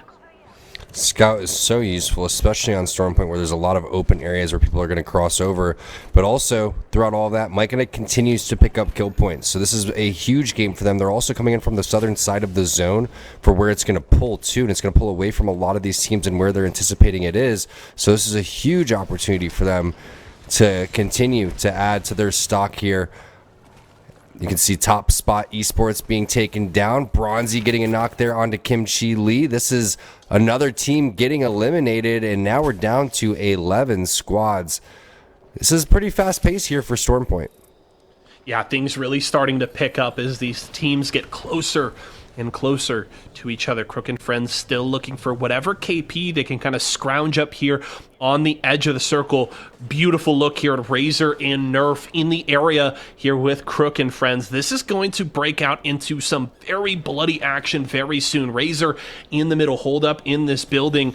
Meanwhile, Nerf trying to maybe get a sight line here onto Crook and friends as Blakeu just trying his best to just get off a battery, trying to heal up. Sang, meanwhile, with that tactical through the wall, going to try and push the squad away from them. Slept on elsewhere, finally taken out. That's Mike and Ike doing that. Blakeu, meanwhile, going down to Messiah. So Razor just getting pressured from both sides here. Nerf trying to get up to the roof, see if they can open up some shots here. Messiah through the window. That's going to be Urban getting the knock onto Box OT. And here comes the push from Nerf. Yep, through the window, now to the walls. And Nerf's been doing some serious work today, and they're going to continue to do so. Messiah hasn't really played to his full potential. The dude was #1 ranked Predator all time. He set the record for the amount of RP that was gained out of anybody. So I'm waiting for him to kind of have his pop-off moments because he's been playing kind of average to what he normally would be, and I know that he has a lot more left in the tank, so we'll see if today is going to be the day where he just completely pops off. ESA getting involved with Vizzy. That's going to be Messiah right on cue, getting caster curse to Zach. TML is going to get the knock onto him. We'll see if Turns is going to be able to get his boy back up, but Zach has been a very impressive player here for Phase 1 Esports. Yeah, Phase 1 with a solid 22 points so far. They are right in the top 10, looking to chase down those squads. You know, LTC, Excedrin, and Nerf. They're inside of the top 5, and they will have an opportunity to do so. Crook and friends taking down Vizio now, applying pressure to Phase 1, and Phase 1 is out. Nerf, meanwhile, down to 2 as Messiah got finished off. Literally vibing is dead here as well, and you can see they get into this circle. There's only limited cover, and all of these teams vying for the strongest spots to hold in this late circle. And wow, Revenge get absolutely blessed by that circle pull. They are in such a wonderful position here as we get a look at Esports Arena and Mike and Ike. Our top 2 squads here today posturing in these buildings, but they're going to have to rotate up to that northeast here very soon. The question is, will it be both of them, or is one of these squads going to get taken out here very soon? Mike and Ike's been popping off in the kill feed. Looks like they have a handful of kills as well, so this could be big for them if they could finally close out a W here. But they are next to ESA, so it's going to be tough because both these teams are going to have to rotate. The good thing is they have a fast Ash rotation, so this may prove a little bit useful than a Valkyrie Skyward Dive where everyone's going to see where you're going, and you can rotate at the very last moment and maybe even hop onto a third party here if possible. So this is what's really, really key, and this is kind of what Series Z is all about. These different type of compositions coming through. You have Valkyrie on the other side for Team ESA. You have Ash here, which finds out which team is gonna be able to walk away with a better rotation coexisting next to each other. Yeah, and this is the one time where I think in terms of the rotational tool, it's better here from Mike and Ike. That Valkyrie ultimate, the Skyward Dive, so risky when so many teams get packed together here. You can get multiple teams with that sight lane onto the Valkyrie, and of course, since the nerfs, as we've mentioned multiple times, you're much easier to get taken down, but it is going to be the choice here from Bronzy to the skies. Go Team Esports Arena. Can they find themselves any sort of cover, any safety here in the zone? They're going to drop right on the roof of this building that Revenge had been holed up in. There are some Watson fences here up on top of the roof, but they get here safely for the time being. Great rotation here from Team Esports Arena as Someone Sign Us is out. We're down to 4. And while that rotation happened, that's the time to go and push there as Bronzy accidentally hits himself with a missile swarm, but Mike and Ike needed to go and use that Skyward Dive to gather information to find out where these teams are going to be. And now they find a little bit of safe haven here with this head glitch on the rock. So a nice job using that Ash Portal, getting into position over here, and things are going to slow down temporarily. All the focus on to Mike and Ike because they were the last team to rotate. However, when you look at the positioning, it's really not going to be that bad, Yeso, because you have two teams coexisting on the opposite side. You're not going to have a Skyward Dive over here. So as long as you're able to avoid anything major, grenades, missile swarms, black holes, etc., you're going to be in a pretty good spot here. Hey, and let's throw it back to game 1, right? Going into the final circle, LTC set up on the roof. They've got the Kraber, and Mike and Ike have the tough rotation south into that zone. Well, Mike and Ike were able to pull out a win there despite that difficult rotation. They found a bit of breathing room, a bit of safety here right now. I am definitely not counting Mike and Ike out yet. The one annoying part, though, is, as we are seeing right now, Esports Arena knows exactly where they are, and Bronzy is going to just continue to lay down those tactical rockets every time it comes off of cooldown. And you've got Vizio pressuring on the other side, so it is going to start to chew through the heals here for Mike and Ike as it continues. But a beautiful look at their inventories there. They've still got a good amount available to them, but that's a Gibby ultimate right on top of their head. The Gibraltar that no one expects to see in the current meta, punishing Mike and Ike, but they're surviving for the time being. Black Hole comes through, but it doesn't seem to matter for the time being as down goes Borton, and Vizio maybe bit off more than they could chew. They're going to get absolutely wiped out here by Mike and Ike, and they make it into the top 3. MJ is getting instant res over here. Is ESA going to go and push this one? Because at that point, they would be throwing their game knowing that there's another team over here. They're going to try to take this 3v3 potentially, too, while that was happening. But Mike and Ike continuing to have the best performance that we've seen out of them in quite some time, if not ever so far in Season 5. Everybody doing the right play in conjunction with one another. It's been absolutely phenomenal to see how they are working together and winning these fights out of nowhere. The grab lifts from MJ have been on point, the shots right there from everybody else, and now they're in a great position to win this game with a lot of kill points. And this is Mike and Ike moments ago in the worst position in this final circle, and after winning that fight with Vizio, they're now in the best spot to go for this third party. They can just bide their time. Revenge and Esports Arena pressuring each other back and forth. Bronzy staying on the roof is going to get off this battery. We'll see what Esports Arena can do. They're going to have to drop down to the low here. Bronzy, the shields don't exist any longer. Good beam onto one player, and that's Revenge getting punished, but Bronzy goes down. It's now the 2v3 here for Esports Arena with Revenge in their back pocket. That's MJ sending it onto the back line here with the PK, hunting for this final player. Wow. And Mike and Ike do it again, their second win of the day. MJ has been going off. The rest of the players really stepping it up there. Mar and Wizard Coin.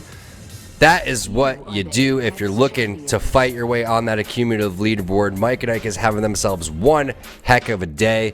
So many great plays that game. I mean, it's going to be hard to pick a Mobile One high performance moment because there were so many great times where they fought themselves out of bad positions. The fight with Vizio over towards the side, once they got that, you hit the nail on the head. That's the God spot because the rest of the teams are going to have to be forced into each other. ESA did a great job. There was a great Valkyrie rotation getting on over towards the roof, but you felt like once they allowed MJ to get back into the game, they hit the res onto him and they didn't pressure that. That was a little bit of the downfall, a little bit too passive play from ESA when they could have eliminated the second place team. And now we're looking at maybe a 2-team race here in the final 2 games.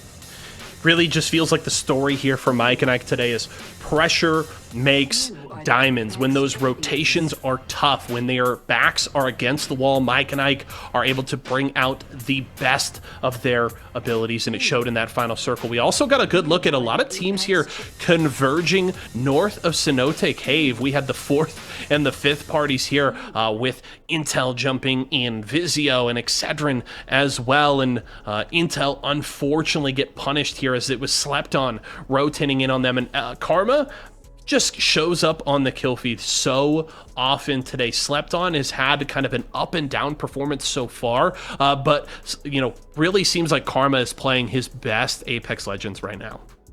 Oh, no doubt about it. But the MVP today for me, by far, is MJ. I mean, there's so many great things that he's doing on this horizon, from the fight that they won over, I think it was the Zone and Thermal Station that they won on World's Edge, the way that he was able to play that, get the double reses onto his teammates on the roof. The grav lifts are on point. The shots are on point. Everything is on point. Let's take a look at the Mobile 1 high performance moment from game number 4 to see if it is someone from Team Mike and Ike. Again, it was so difficult to pick all of this, but it is that final moment of the game. Bronzy drops down, has some great shots right there, but it gets answered right back. I mean, look at the tracking there from Phony as well. But that's all she wrote once they were able to get in position for Team Mike and Ike. You see the baiting and switching, this grab lift over towards the side, the shots into the back right there, and just a little bit of that PK animation, flipping it in the hand for extra style points. You love to see it for Mike and Ike. Like you said, 2 wins now, and a lot of that has to do with the way that they have been able to play out of tough situations. Numerous times we thought that they were done. They were able to get back into it, get reses onto their teammates, and get the dub. Yeah, and really, it speaks to me just incredible confidence in themselves that even in these toughest spots, they've got to be still staying positive and being able to recognize their way to play themselves out of those tough positions, as you mentioned. So if you're Team Mike and Ike right now, you've got to feel so good that you can continue to take fights, put yourself in tough spots, and still pull out wins in the fights and wins in these games. Very impressed with Mike and Ike so far. We will see where they stand on our Mobile 1 leaderboard and if they chase down Team Esports Arena after this break.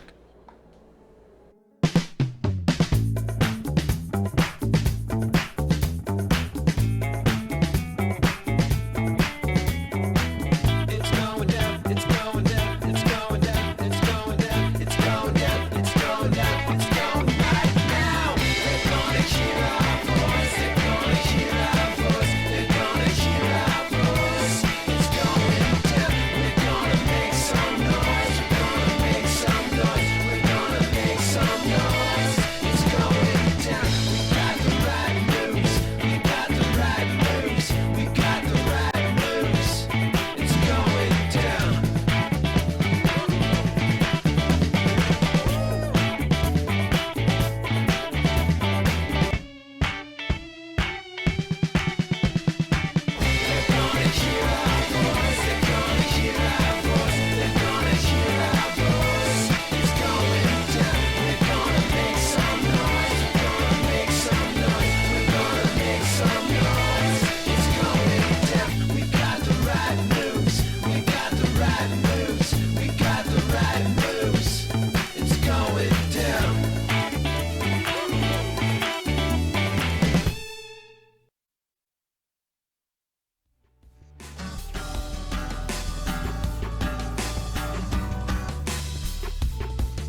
Mike and Ike picked up their second win of the day to kick off our second half here on Storm Point. But the question is, did they pass Team Esports Arena on our Mobile One leaderboard? Let's find out right now. ESA hit that 50-point threshold for our first 3 games, and they had a really good performance getting into the top 3 there in game 4, and they hold on to their lead by just 3 points after that win from Mike and Ike.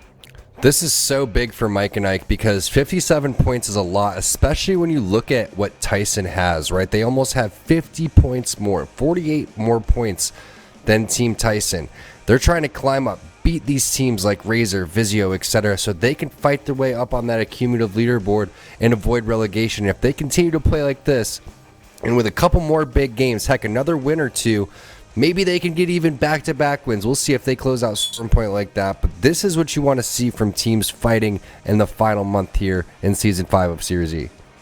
And with 2 games to go, you've really got, I would say, 3 teams in the hunt for first place. Slept on that 30-point gap, way too big, especially when Mike and Ike right on the heels of Team Esports Arena. But Brook and Friends and Nerf are very much in the hunt here to try and jump up there with 2 games to go. But they've got to be looking really good as we get ready to close out the day. We're getting ready here for game number 5. And as we take a look at our Legend select here, not a ton of surprises. I see a lot of Horizon. I see a lot of Seer, a smattering of Valkyries as well. But looks like Intel going to bring out that Bangalore once again. And Mike and Ike sticking to that Ashe that helped them very big in that late rotation. Yeah, I mean, I was just a little underwhelmed, and I hate saying this, but, Jet, the way that he was playing Bangalore, I just didn't like it. It wasn't fast enough. The Rolling Thunder needs to come out immediately once your team gets knocked. The smokes need to be on top of that way before. Everything was way too lackadaisical, and it's tough when you go and you switch Legends. You almost forget. You're like, oh, wait, I'm playing Bangalore? Those things need to be instinctive, and that's why it's so tough to go and switch Legends midway through and go to something like Bang. But at the level that we're expecting from these players, I know that they're expecting more from themselves too. One thing that completely blew our expectations out of the water is the way this team's been playing today. Team Mike and Ike has been absolutely insane. They've been really damn good today. I have been very impressed with their play, and you talk about them trying to close that gap with Team Tyson, and that 48-point lead certainly helps that out as we check in with Motive here, and an early knock there from Crow onto Kimchi Lee. It's Excedrin getting into the 50-50 action here right off the drop, and this is not going to bode well here for this squad when they're trying to keep teams like Intel, Nerf, and Vizio at bay. Kimchi Lee already down. It's down to Cruisin and Kodagami to try and scavenge whatever they can out of this early drop. Yeah, it's Phase 1 Esports on the other side of things. Zach has been phenomenal today. Love the way that he's been playing. Now you're waiting for Roadie Life to go and toss that Q out, and he does, getting the skin onto one player. It's just a matter of time before they go and hit this collapse. I believe he's blocking a door, so it makes it a little bit difficult to go through. A little bit of a bait and switch and opening the door, and now the push comes through, and holy cow with the shots there from the Prowler. That was some impressive stuff. Even shooting his teammate at the end right there. And oh no! Banshee with the Mozambique. Are you kidding me? Zach, peace out. That's a third party coming in from Literally Vibin'. Yeah, Literally Vibing, trying to salvage this fight here after Alizura went down early, and that's going to be Phase 1 Esports knocked out. Literally Vibing, trying to get something going here late in the day. Only 7 points so far, and 2 games left to go. They really need to make some moves now. They cannot waste time here as Crow heading up there to the high ground, down to about just a few health there as Trev Stacks was looking for a little bit of support. As Excedrin now in just bigger trouble as Cruisin now has been knocked. It's up to Kodagami to try and save the day here and keep themselves alive in Game 5. If anyone can do it, it's going to be Kodagami. And that's going to be a great start, laying down some serious damage. But there goes the Seer ultimate, which makes things very, very difficult. And the 3v1 collapse from Motive eliminates Team Excedrin. As you take a look at the map, we're going to have a southern zone over towards the antenna side. Vizio is going to start moving into position. Yep. Vizio going to rotate up here towards antenna. You can see Lox and the squad already set up over there. Razor in a good position starting at barometer. They do not have to move very far. Of course, the teams we're going to be keeping an eye on are going to be Mike and Ike. They've got the long rotation there from Down to Beast, as well as Team Esports Arena. And I cannot seem to find them on my map right now, but we will check in with them very soon. Hey, there they are. They're moving around. Because they're moving so fast. Yeah, they're just zooming across the map, Tom. I couldn't keep up with them. And they're going to be going with, I think, a different composition here. I'm not sure if Phony was playing on Watson before. I think we saw some extra fences going over there, so maybe he was. But I still love the fact that they are using Loba because it's just such an underrated legend in certain situations. And everyone thinks like, buff Loba. It's like, what would you actually buff in certain situations? Because when you watch some of the utilization from players like Fury or maybe even a team like Team Liquid on our Pro Night, you're just so impressed with what you're able to do. Yeah, I feel like the only kind of tuning you would see realistically around a Loba would be either around the cooldown for her bracelet or the distance for it. Maybe just give her some more mobility in with either of those dials that you want to touch. But the black market already very good. Her passive already very solid for what you're trying to do from a looting perspective. So Loba, it just feels like Loba is definitely one of those legends that the more people use her, the less strong she is. All of those black markets in a lobby diminish the strength of each one. So it just feels like with the way Loba is built that she's just going to continue to remain a niche pick that some squads want to bring out in Team Esports Arena.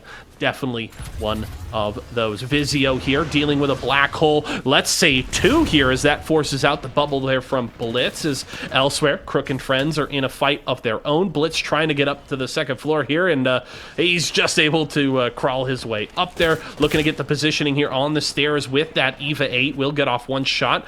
Goes for the quick armor swap. Meanwhile, Borton's shield's cracked, and where's the rest of this team? Meanwhile, third party. Here comes Team Esports Arena. They want in on the action when they've been able to win these early fights. Oh my, Bronzy just does not miss there with the flatline, quickly beaming down Locks there and Barasco as someone Sinus are down. And Team Esports Arena now looking for more. Going to push in through the door here. Shots onto the horizon there. Fury meanwhile getting the knock on a Sung. It's Vizio that's arrived here once again. Blitz knocked down as well. It's just all Borton versus Esports Arena, and I don't think he's going to last much longer. The positioning there from Bronzy and also the presence of mind to bail on laying down shots, as that's all she wrote for Team Vizio. What a great third party there from ESA, but it was so clean. The decision making was amazing. Bronzy not taking extra damage once he was out of flatline ammo. Instead of switching to his secondary, he just relocates over towards the roof.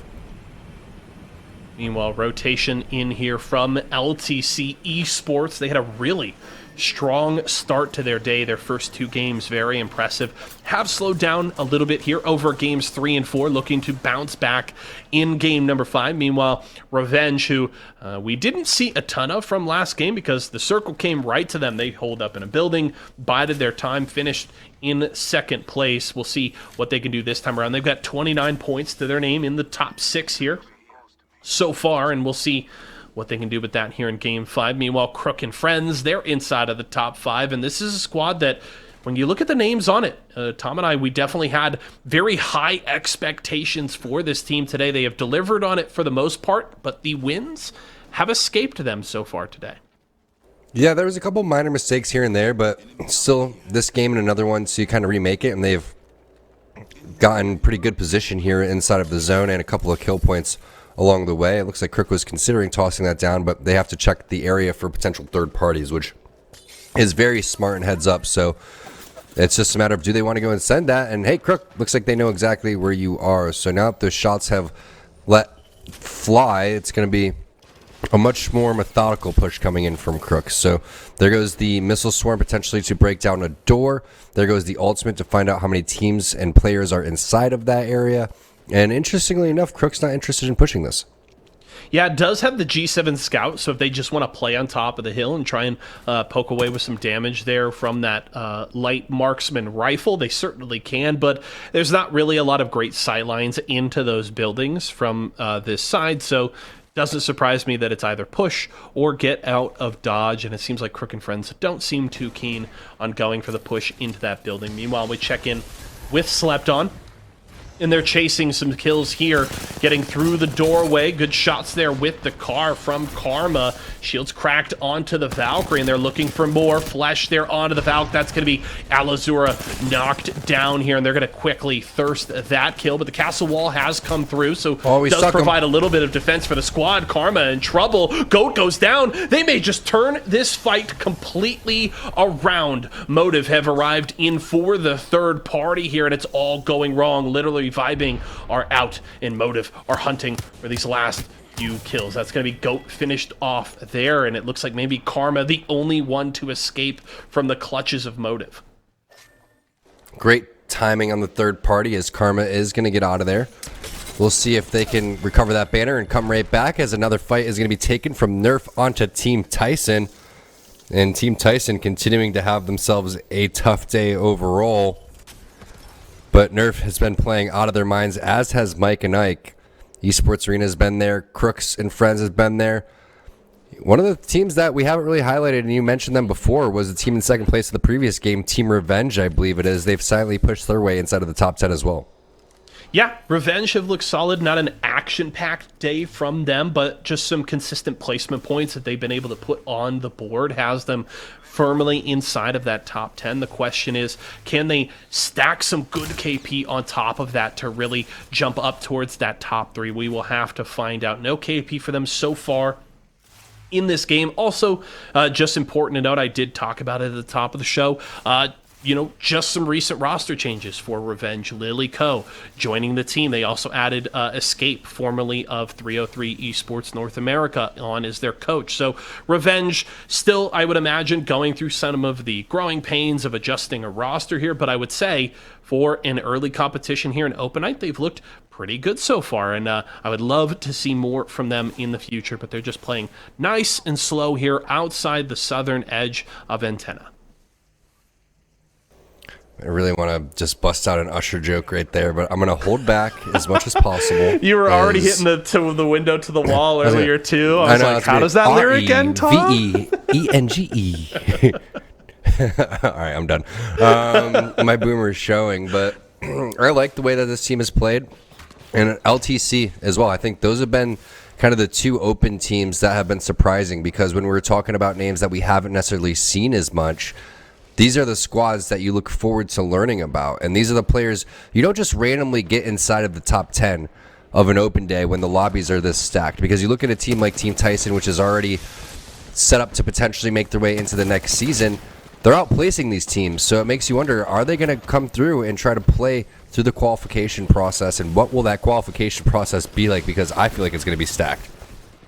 It should be stacked, and coming into the season, I felt like this was going to be the most competitive season of Series E we've ever had. I think so far it has delivered on that, but it seems like it may only continue to get better with the kind of talent we see in these open squads, and SRC trying to survive. It's Spades with a sliver of health.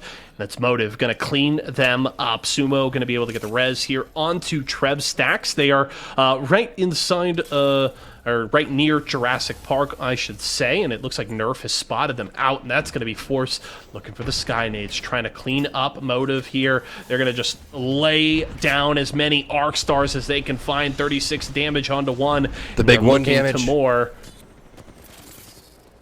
Did you see that big 1 damage? You got to send it after that one. That's what I've learned inside of Apex Legends. But they have the armor swaps inside over here, and that could be a little bit misleading. Besides, doesn't realize he's hitting a battery right next to him, but the presence of mind to back down, he needs to hit a battery as well. Great job not taking any flesh meds. There goes the Q, and now they're going to realize exactly how weak these players are. Forcey backs off. And then the bait and switching again from everybody on the team. Turns coming in a little bit late. Messiah taking a lot of damage. And this is a very even fight, all things considering. On the opposite side, they were just fighting another team. So Nerf needs to take this fight, and they need to take it faster if they want to win this.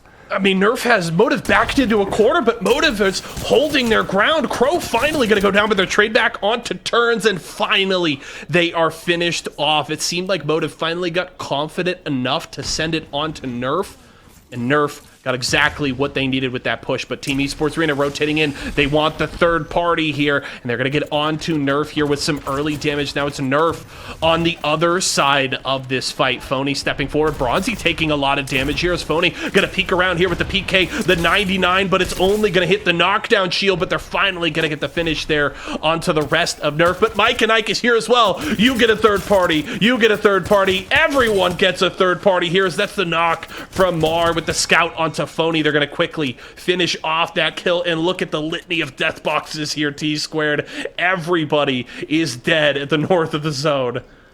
Yeah, you did have one Loba player get out of there, but that is such a great sign for Mike and Ike because you're looking at Nerf, who's the masters of hitting the third parties. You're looking at ESA, who's so well-timed in the way that they go through, and Mike and Ike to have the patience to come in last, getting rewarded big time. Not only taking down the team in third place, but potentially winning this fight out against the #1 team here, that is ESA.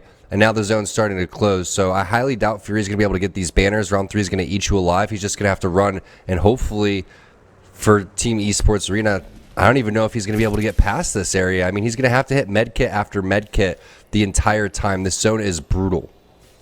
Yeah, this is a really rough spot for Esports Arena, and it feels like the way that they've been playing today, Mike and Ike was going to have to possibly hope to continue to place top 3 in games to really build any sort of a gap here but with Esports Arena. But the fact that they actually get to rotate in and take out 2 of their players and possibly essentially set up the wipe on the squad with how much it's going to take Fury to heal up and survive the zone, Mike and Ike may have just delivered themselves exactly what they needed to try and steal away first place going into the final game of the day. Mike and Ike are exactly where they want to be here going into these later circles. 8 squads remaining. They are just here on the western edge of Antenna Mar with that scout in hand. And Mike and Ike, you were saying, hey, maybe they win 2 back-to-back games.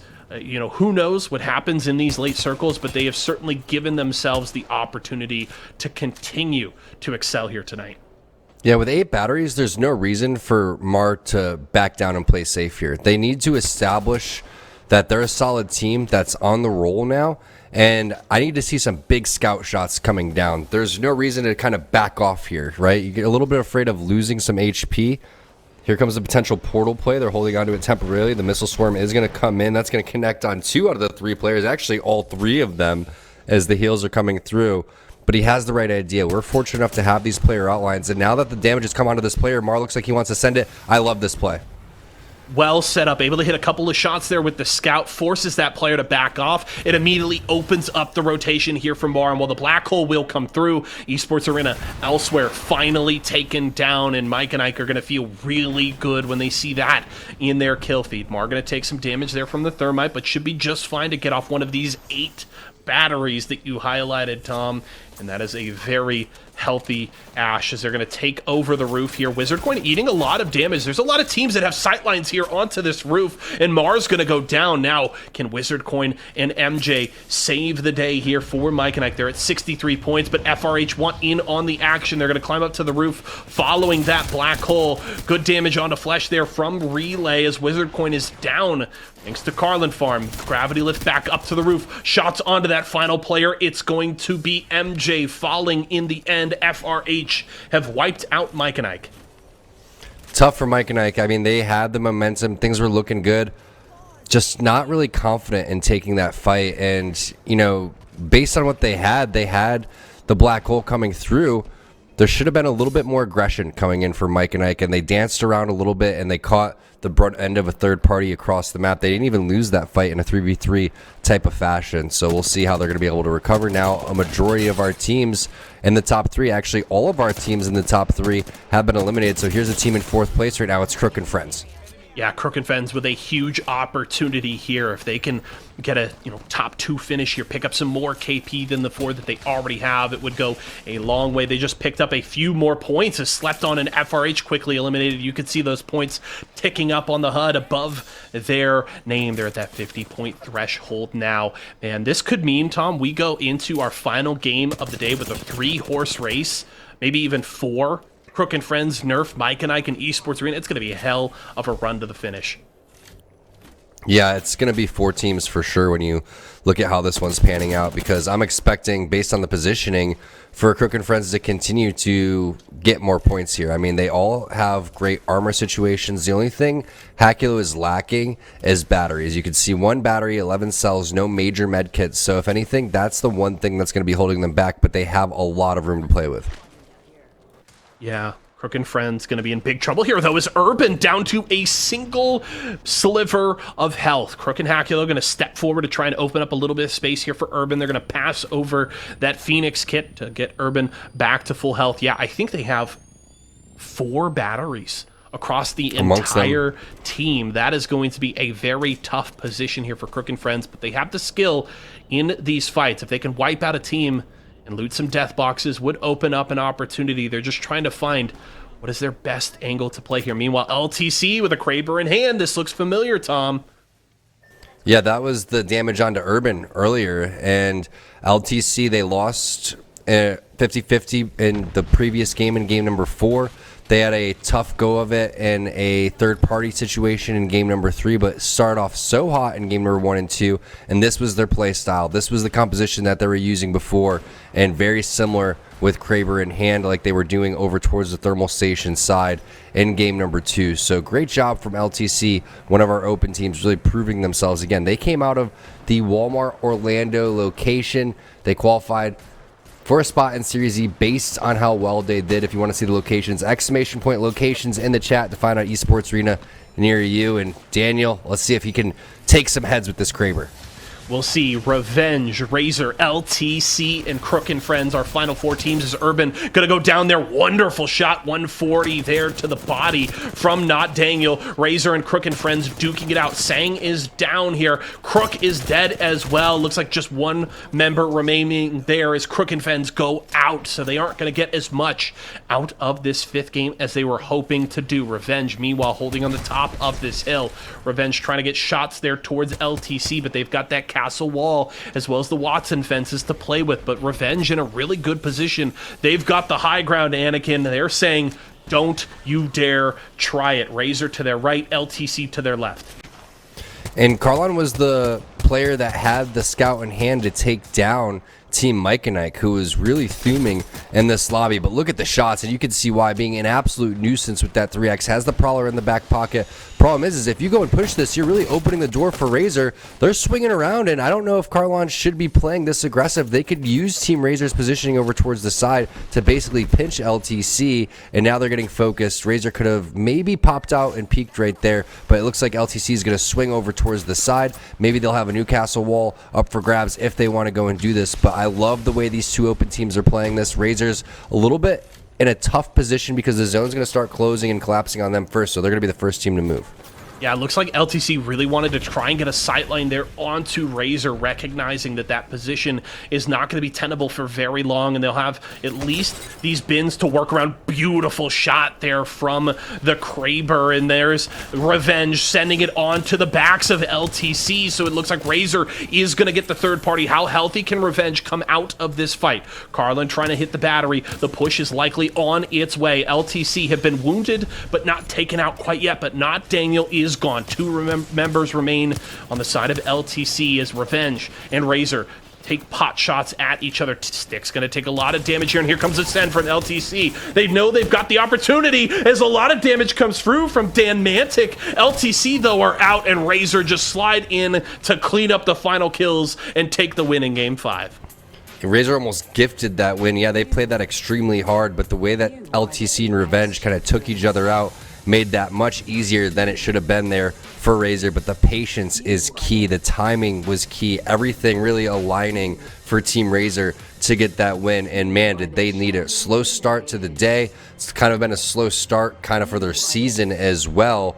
That may get them going. A big win on a very tough lobby. Yeah, and that was just a very fascinating final circle as we see all 3 teams poking and prodding at each other. We saw Revenge. You were pointing out, hey, you weren't sure that they should send it on LTC there, but they were trying to see if, maybe they could get a knock. Maybe they could just wound Revenge to give themselves the opportunity to deal with Razor. And LTC look for the rotation. They want to get out of that spot where the high ground favors Revenge, and ultimately a lot of fascinating decisions from each team, and it's Razor that come out on top. Meanwhile, the big story was Esports Arena and the multiple third parties we got in this game, because we had ESA, Mike and Ike, Nerf, and Motive all fighting in the same area, one after the other. And it's why this huge opportunity has opened up for teams like Crook and Friends going into this last game. Yeah, I can't wait to see what that leaderboard looks like, because the top 3 teams getting eliminated fairly early really opens the doors, just like you were saying, for the rest of these squads to make it through. And most likely going to be a 4-team race. Maybe a couple other teams can play spoiler, but we're seeing some great performances out of our open teams and our partner teams not giving up. Again, all it takes is one big game to get right back into that leaderboard, and Razor was able to do that. Yes, they did. Let's take a look at our Mobile One high performance moment here for game number 5 as we get ready for our final one of the day. And it's this final fight. You see Revenge getting up above LTC here after they already set up the kill onto Not Daniel. And it's Razor with the Maggie. They slap the tactical right into this bin to get so much damage onto Revenge as LTC sends it. And while LTC goes out first, Razor have done all that they needed to do for the melee finish on that game. Yeah, finishing it off with a melee just goes to show you how well your positioning really was, how strong your timing was. I like the play from Team Revenge. They picked up some kill points along the way. They secured themselves second. Not quite sure if they could have played that a little bit differently. I mean, the aggression, I don't think Daniel was expecting that. They just hit a Kraber shot on over towards Razor, so you're wondering, hey, why aren't we focusing this team over towards this side? But they saw an opportunity to kind of flank them, and nobody was watching their rear ends. So you got to kind of put that on LTC for assuming that all the focus needed to be over towards Razor, but also a heads-up job from Revenge, finding the weakness in their setup, going and exploiting that, and picking up the points that they needed. Yep, they did a really good job, and that's another second place finish here for Revenge, back-to-back on Storm Point. So while they were fairly quiet through the first half, they've looked good here on Storm Point so far. We'll have to see if they can finish strong in game number 6, and who out of that top 4 comes out on top. We'll have a look at that Mobile One leaderboard and set the stage for our final game of the day when we come back. When the chicken is this crispy and this tasty, it doesn't matter what else is for dinner. Tyson crispy strips are so delicious, they'll be your favorite part of every meal. More crispy chicken, more family faves, more to love. Tyson. Now, even the biggest headaches are toast. Excedrin keeps your head in the game. For no more throbbing noggins. Excedrin, game over for headaches.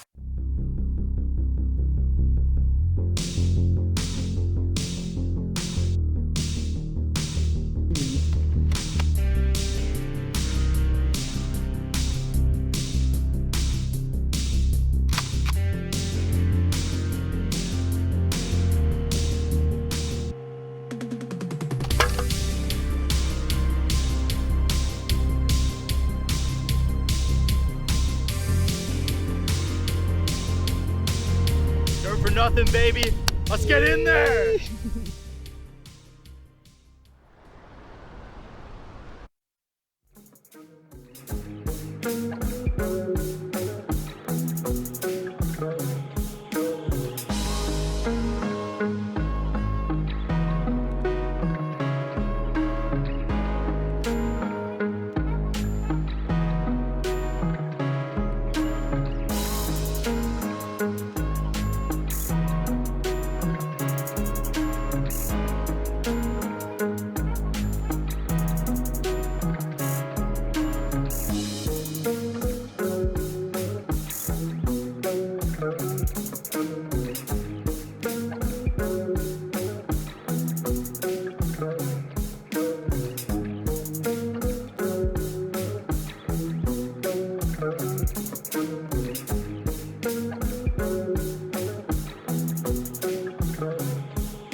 5 games out of the way, and just one more stands between us and crowning our champion here for Series E Open. My name is Ye, so I'm joined by T-Squared as we get ready for this last game. And to set the stage, let's take a look at our Mobile 1 leaderboard. It's going to be a hot battle at the top of the standings, but Esports Arena picking up some really good KP there in that game. Gives them an 8-point lead over Mike and Ike going into Game 6. Yeah, I again want to point out how well these open teams are doing, right? Crook and Friends, Team Revenge, LTC, Slept On, all above teams like Razer, who just won their game, Team Intel, Vizio, Tyson, Excedrin. Excedrin's number 1 overall in our leaderboard. That is insane to think about how well these teams are playing. Yeah, they've looked really good, and one team that you were highlighting earlier, Mike and Ike, and their goal to climb up that cumulative leaderboard, they've grown that lead over Tyson just a little bit more, from 48 now to 53, so they continue to close that gap on that cumulative leaderboard to try and threaten for that top 4 spot. They want to hold on to their place in Series E going into next season. If they don't want to play in qualifiers, they got to keep playing like this, and we'll see if they can threaten Team Esports Arena in this final game of the day. I'm surprised, Tom, that Esports Arena was actually able to open up that much of a gap despite kind of all of the chaos that both teams ended up in, but they were fragging fairly well and added some solid points to that leaderboard to keep a little bit of a cushion between themselves and Mike and Ike. They really were, and if we get an opportunity to take a look at the cumulative leaderboard where the teams are loading up the lobby, that'd be great, so we could see kind of where everyone else is standing and how much points these teams do have to make up, because for the first time in Season 5, I believe we did announce how many teams are actually getting relegated, and what a great time to bring it up with a couple weeks left. 3 teams are going to be the teams going through relegation, which means 4 teams make it through. So if you're in the top 4, you're looking good. But Tyson, Mike and Ike, Razer, they have a lot of work to do. And Mike and Ike, we've seen them make up a lot of points today. They're going to have to continue to do so. But if you're Nerf and Excedrin, you're feeling all right, right? Vizio and Intel, maybe not so much, because you know that anybody could come up and take that spot. And we've seen it before. Teams like the previous team, Intel, I believe, when 6 was on that squad, had an insane final run in their last couple of weeks. Yeah, I remember that all the way back to Season 2, where they were really kind of in the dumps early on, and their back half of the season was so good that they climbed from the bottom of the standings all the way into third place. That was, of course, before they went on to get signed by Ghost Gaming, and that was a very incredible run. And Mike and I trying to, pull some pages out of that book. I will say, one team in that top 4 that is sweating is Excedrin, and it's not because their spot in Season 6 is under threat, but it's the fact that Nerf is breathing right down their neck, and I think Excedrin have their sights set on a championship here in Season 5, but Nerf seems to have something to say about that, just 6 points back. And if I'm not mistaken, Nerf a couple of weeks ago or even a month ago were on the outside looking in, right around that 5th area. They were even below Team Tyson. So that's how well they've been playing. And it was just a matter of time because they have a great roster on paper and they have more experience than some of these other partnered teams. And you look at someone like Turns, who started off his career very early being successful and then went through a little bit of a rough patch, took a break, and then came back. He's played some of the best Apex we've seen him ever play. Yeah, and really seems to have Nerf kind of firing on all cylinders. We've seen multiple highlight reel fights today for Force and Messiah making big plays, and it seems like Turns kind of just has them in the right position to make plays happen consistently throughout these games, and it's a big reason why that consistent charge up this cumulative leaderboard has continued here for Nerf over the last 4 to 6 weeks. And now, I mean, we could end tonight, Tom, with a new team in first place, depending on how things shake out in this final game. And that would be just an incredible setup for the last couple weeks of the season. That would be wild to see Nerf go and climb that quickly and execute at that high of a level. And remember, Team Intel was sitting in first place for quite some time, and then they had the roster shuffle, and now they're on the verge of getting eliminated. And that's what we talked about once they took over that spot. They're going to have to hold on and prove themselves. And I think that they have. It's just a matter of, can they continue to do that? And they needed to catch up with the meta, etc., get rid of Gibby. And they've made some adjustments. We've seen them get into the top 3 a couple of times today, but they're not executing on all levels, say, as like a Nerf or, some of these other teams.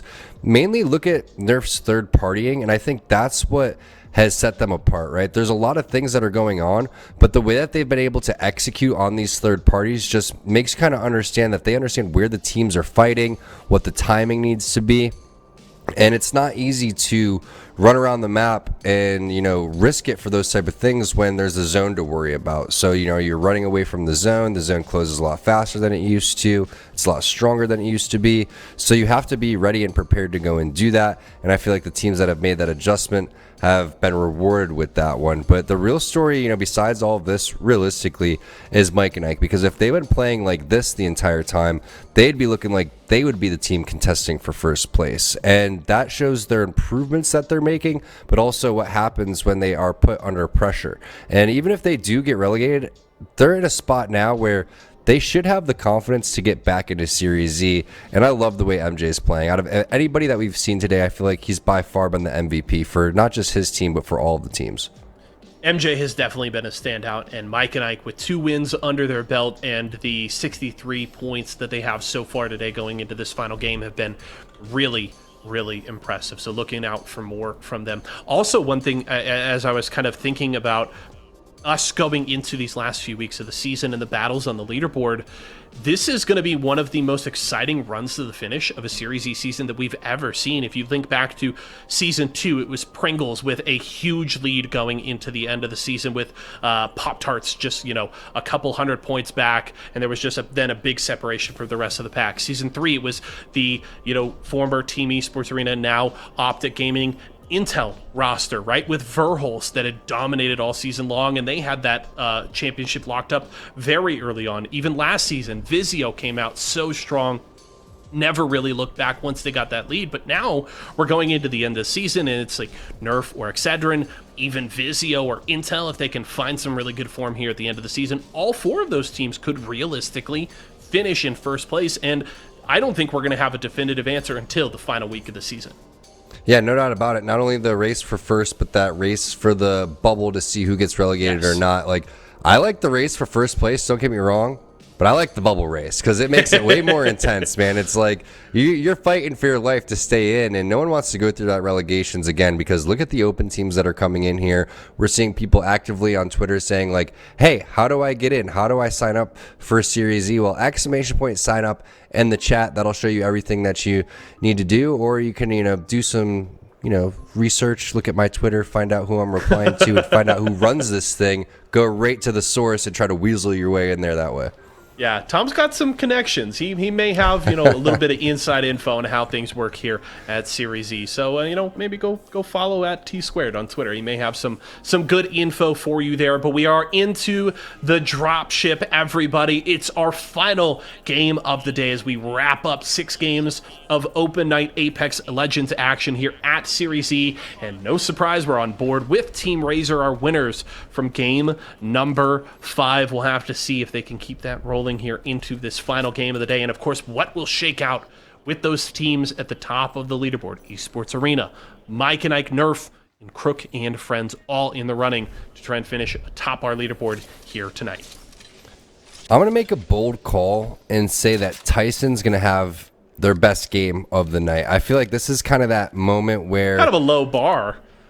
Yeah, I mean, it is a low bar, but I feel like they're my favorite to actually win this game. I know there's a lot of teams, out here, and they haven't really played that well. But I just have a feeling that this is kind of one of those games where they're going to say, you know what, we're not giving up. These points mean a ton for us. Even though we're not in the race today, we have to think about the long term. And being on that bubble is going to put a lot of pressure on them to perform in this final moment. I will say, I think that's a good prediction, especially because Tyson they felt close to having some really solid performances today because a lot of these early fights have initially gone in their favor and then that third party comes in to throw everything out of whack. So Tyson has been very close multiple times today, but it's Messiah who's just beaming everybody here on FRH. Graham and Relay are down, and hey, what do you know? It's Team Tyson here as well, and that is FRH taken out. Bursty was able to clean up Skinny Veggie Ninja to wipe out the squad, and now the question is, can Tyson hunt down the rest of Nerf? Only 11 points so far today, but Tyson hoping to finish on a high note there as Turns is already down.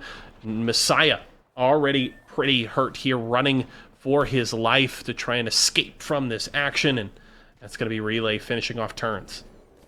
Yeah, it looks like Turns took the grav lift and met some resistance on the opposite side. Meanwhile, Hakulo is going to get the knock and flush onto Elusive Chef.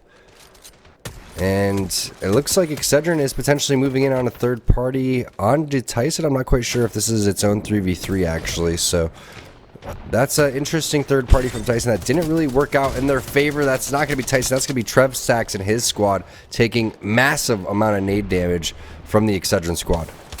Oh, and it's Kimchi Lee here with the Mozambique. Kodagami going to get the knock there onto Sumo, and Motive is done for the day. Excedrin trying to claw their way into the top 10 here on the day. 21 points to their names, and that 3 KP is going to be a great start here to game number 6. No doubt about it. They have not been stoked with the way that they've played today. Number 1 in the overall leaderboard, but trying to separate themselves even more from Nerf, who we already know is down a player. So this is a great sign for Excedrin and Excedrin fans. Meanwhile, Mike and Ike on top of the down beast, looking like they are in a straight up 3v3. There goes the Seer ultimate coming forward. They need to be patient, though. MJ just needs about 10 more seconds, and then that ultimate, that black hole is going to be up. So they're going to have to back away from this head glitch, which is a huge advantage to the other team.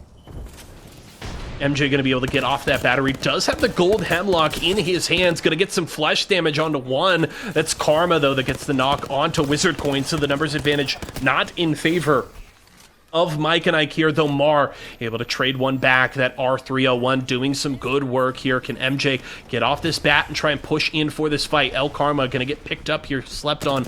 Running that Newcastle there for Psycho means that res pretty darn easy, and Karma should be able to get off this Phoenix kit to get the reset in this fight. Goat gonna get off the battery, so Slepton very healthy right now, and Mike and Ike are in a really tough position. They're backed into a corner, and Slepton hungry to knock out these contenders at the top of the table. This would be very good if you're Team Esports Arena to see this squad go out this early, but Wizard Coin gonna get the knock there onto Goat. Psycho hunting for some heads here with that PK, but Esports Arena elsewhere get taken out, so this is now opening up an opportunity for Mike and Ike. It's El Karma, the only player left here on the side of Slepton, and will get the 1v1 clutch. Mike and Ike is out. Karma just dominated that final player, which was Wizard Coin, and Wizard Coin almost had the 3v1. That could have been insane for Mike and Ike, and that is heartbreaking for them because, again, they just needed a little bit more time for MJ's ultimate to come up. That would have been huge to have the Black Hole and the Grav lift together in unison, but instead they took the fight a little bit too early, got knocked, lost out on their advantages, gave up the head glitch as well, and then the rest of the players hunted them down. But Razor playing spoiler to ESA's dreams. LTC still in this one. And now we've had 2 of our top 5 teams eliminated already before picking up any points.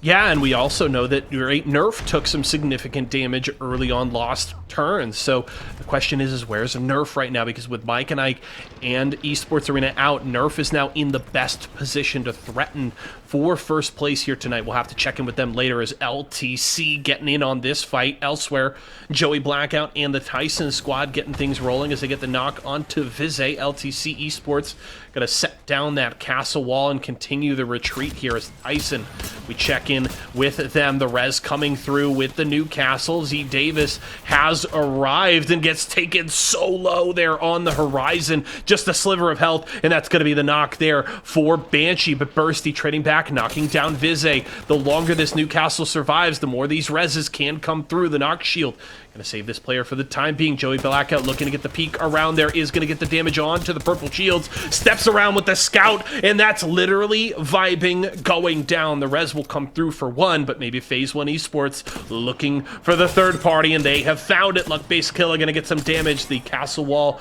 will give a little bit of breathing room, but not nearly enough. There is Bursty is back down on the floor. Well, there goes my prediction. Just gonna have to accept that one. But you know, just what happened to Z Davis's grav lift? Because he tossed it on the ground and it looked like he was gonna go into the air, but it was like it fell through the map, and it was like Joey Blackout fell through the map in a black hole. Like, where was he that entire fight? You need your seer there. There was no seer ultimate that was used. Just not Tyson's day. I mean, not going to beat a dead horse when they're trying their best, but we've seen so much more from Tyson, and you never want to be that far away from your teammates. So that was just a very unfortunate turn of events for them.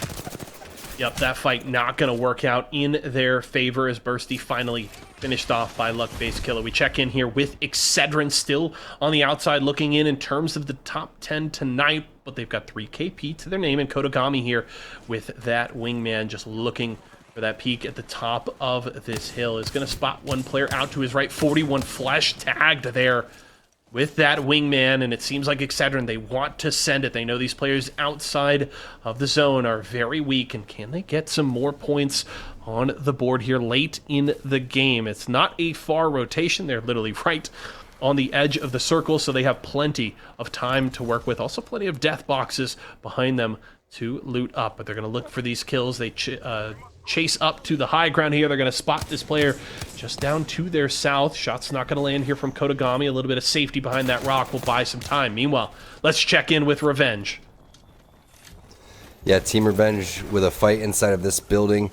Not easy to deal with, especially when you're dealing with a Maggie who's going to be tossing out numerous Qs. But there's the Seer ultimate, very well placed there from Escape, and they're going to have information that they need. Now, when they know that these players are split, the best thing to do is send it onto one player, and that's exactly what Carlon's going to recognize immediately. They find the weakness in the setup. They're going to go and push. The Seer scan does come out, so that's going to be a big disadvantage, and now they need to be careful about when to push. So timing was great there from Styx. There goes the Maggie Q as well.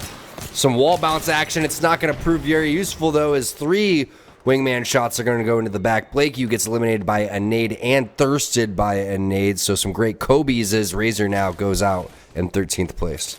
Hey, it looked cool, Tom. I don't know that it did a lot for the squad there, but it looked nice there on the POV. Also important to note that Revenge with their coach Escape subbing in this final game for Lilyco, so we'll see how they can handle that. I can tell you that I am pretty heavy in arenas because played some arenas with the pros in Philadelphia, and Escape was not able to carry me, Tom, so arena's not really my cup of tea there.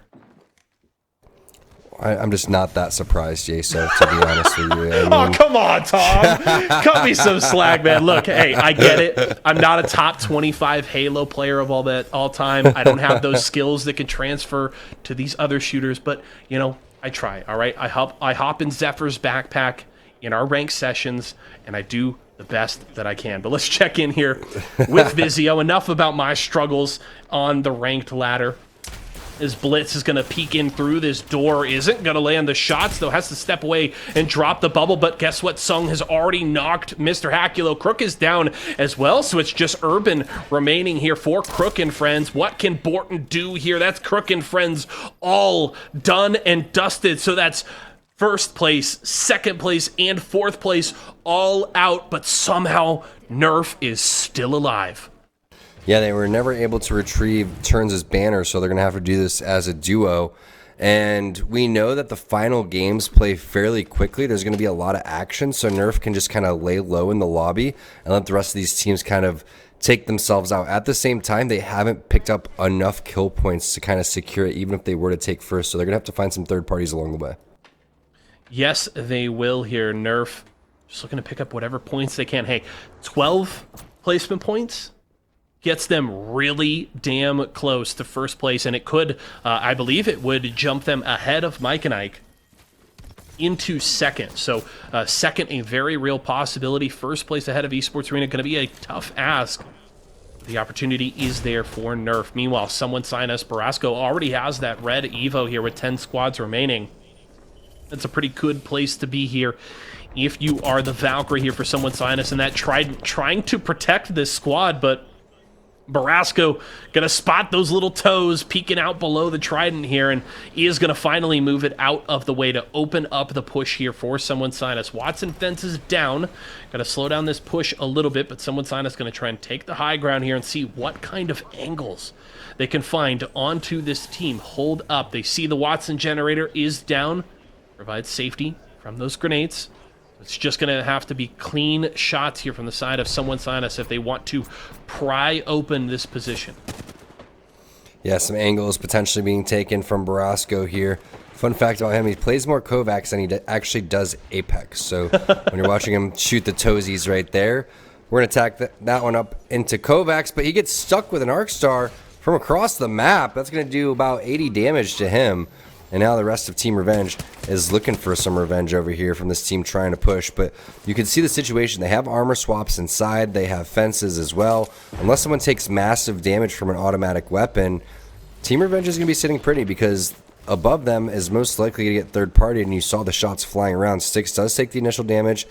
They're going to go for the cells instead of a battery. And no major armor swaps. But nice job from Carlon holding his own on this Watson with just a scout versus an automatic weapon. So you love to see it. There goes the play inside of the window. Not able to connect with the grenade, but the black hole was very well placed. Yeah, I feel like every time we checked in with Carlin today, he's just been beaming people with this scout. Is going to get 34 flesh there onto the horizon.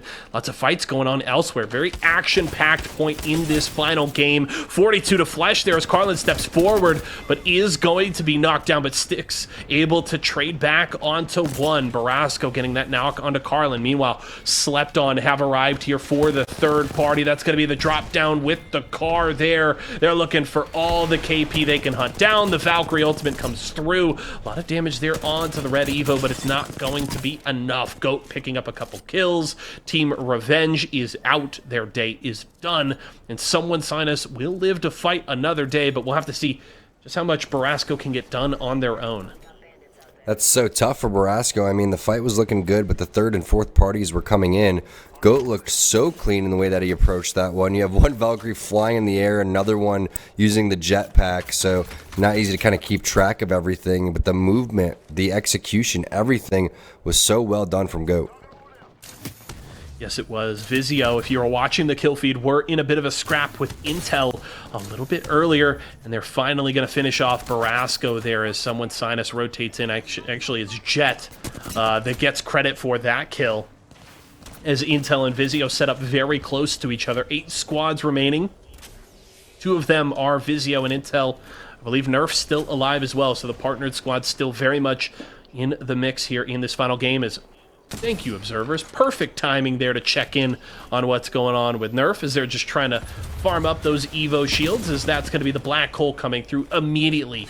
Taken down there by Intel, but the nades will still follow, and going to force Intel to back off of this position just a little bit. The smoke's out onto the roof. That's the kind of Bangalore play you're looking for, huh, Tom? Yeah, it was just a matter of time. I mean, he needed to heal. Jet needed to heal, but this is what they need to do. This composition is great at infiltrating into buildings, but they didn't use the smokes to get forward a little bit. The black hole comes through, no one advanced, and it's tough because unless the smokes are used to cover the entire roof, Borin just says, you know what, I'm going to take to the sky, avoid the smokes, and then add the pressure. The healing has to come forward now. Is there going to be a Bangalore ult? Do they have that one in the back pocket so they can continue to advance forward? And at that point, you might as well just run because they've taken so much damage. I know you were hoping for Tyson to have their best game of the day. It seems like Vizio may be doing just that. They've got the triple red Evos. They're applying so much pressure here to Intel. They're in a wonderful position. Meanwhile, Nerf may have been spotted out finally. Some good damage there onto Messiah. Is going to hit the grappler. They know there's a team on the other side of that door, and they're just trying to find some sort of safety. It's LTC here. They were fighting a little bit ago with Excedrin, and now maybe looking to hunt down Nerf here, the other squad in our top 2 on that overall leaderboard. Meanwhile, Slept on here. They've got a triple red Evo setup of their own and 9 kills to their name. This is the kind of finish that you want to have here, as Goat, down to a sliver of HP, is finally going to get knocked here as this player sending it onto them. It's phase 1 Esports, but Luck-Based Killer has been knocked here. And they're looking for this last player, Psycho. Going to try to get to safety. Doesn't have a ton of health left. Phase 1, though, is done, and 6 teams remain, but Slept on down to 2. Psycho has been playing really well on this Newcastle, and I feel like they've kind of found their composition here in Stormpoint. It almost makes you wonder if this is what they should have been carrying in World's Edge, because they've had such a great final round since we hit that halftime area. But Psycho is going down a little bit early. 95 to the body right there as Tyson gets eliminated. Somehow Joey Blackout was able to squeak out a 6th place, so I thought they were actually eliminated way earlier than that. Nice job ratting it out for some extra points along the way. We know those points are going to go a long way when we talk about that overall leaderboard. They could have went out with basically 0. Instead, they're going to get a couple on the board. LTC's been so impressive today. Here comes the push. There goes the spray. That's Messiah getting dropped, and we know there's only one more player on Nerf. Yeah, Dan Mantic with the beam onto that Volt, and that's Nerf going to be finished off. And Arcstar will get the knock there after death there from Force. So Dan Mantic should be able to come back. Meanwhile, Vizio taking a lot of damage here. Borton is going to go down. Sung trying to get off the bat. That's going to be the bubble res here from Blitz.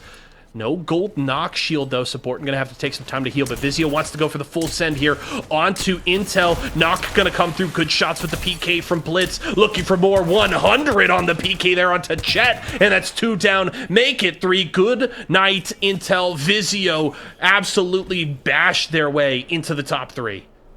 What a play right there. Holy cow. The Gibby res, the bubble, the PK shots, everything that you would hope for from your support player all coming into fruition right there.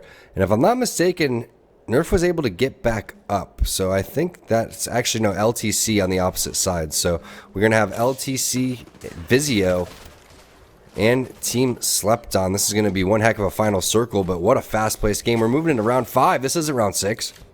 Yeah, very, very fast game here. Lot of very action-packed fights here so far. Also important to note, The Kraber here for Psycho can definitely change the game. Looking for some shots here onto Vizio. A lot of damage onto Borton there, courtesy of LTC. 119 to the body there of the Gibraltar. Very big target there for Psycho to hit. He is going to get the knock onto Blitz. What a peek there from Psycho, as Slepton want that top 2 finish here. LTC still holding the high ground on the hill here. The Rez looking to come through, a little bit of cover there. Just hold that peak. You can get the shot. Psycho not going to finish there, and he's going to slap down the castle wall here at the very edge of the zone. I don't know that it's in, though. He is going to have to go for the peak here with Karma. A lot of shots there onto the knockdown shield. Is going to get the damage there as the grab lift comes through. Psycho's down, though, and Vizio holding on for dear life. It might be LTC's game to lose, though, as they've got all 3 still alive. Peeking over the ledge here. They're going to finish off Borton. They're going to finish off this game, and LTC from Walmart to the top of Series E. It was only fitting. I mean, they played so well the entire day, and then that last game just shows that they are here to stay. LTC, as you mentioned, Yeso, coming in from the Walmart in Orlando to qualify here for Series E, and they did not disappoint at all. Just imagine if they didn't lose their 50-50 and have a poor game number 4, what could have been possible for this squad. They had one heck of a day. Out of all the consistencies in terms of getting into the final circles, they were there the most out of any team. Yeah, they just seem to have such a good idea on the rotations. Their positioning was really good all day long, so very impressed there with LTC. But the big story going into this game was Mike and Ike, Nerf, Crook and friends. Could they chase down Team Esports Arena with ESA going down early? That opportunity opened up, but those squads couldn't find what they were looking for. And it was the story of the other open teams here in this final game. Slepton had a fantastic performance. It all started with this early clutch from Karma in the 1v1 that took out Mike and Ike, and they parlayed this into, I believe they finished with 13 or 14 kills on the game. Slepton were really good in this final one.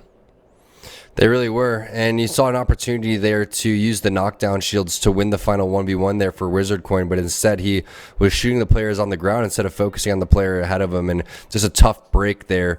As you saw Tyson coming through, they get third-partied here by Phase 1 Esports. They lost out on a couple of players on the ground. Joey Blackout ended up ratting it out for a while. Great shots there with the longbow coming in from Luck-Based Killa. But we saw such great talent from so many different teams, from the open teams to the partner teams. ESA holding things down, rightfully so too. I mean, ESA coming in, testing out different thirds. Bronzy seemed to be fitting in very well, especially when it came to World's Edge. They slowed down a little bit on Storm Point, but there was so many different storylines, right? And one of them has to be LTC. Again, coming out from the Walmart in Orlando, as you take a look at the Mobile and High Performance moment, they played so well, so predicting these zones, playing against this caliber of teams your first time is not easy to do.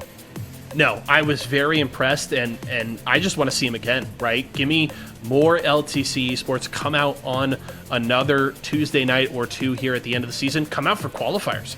That's a team I would be very excited to see what they could do over the entirety of a qualifier. Could they make it into Series E? If they can perform like this on a consistent basis, my answer would be an emphatic yes.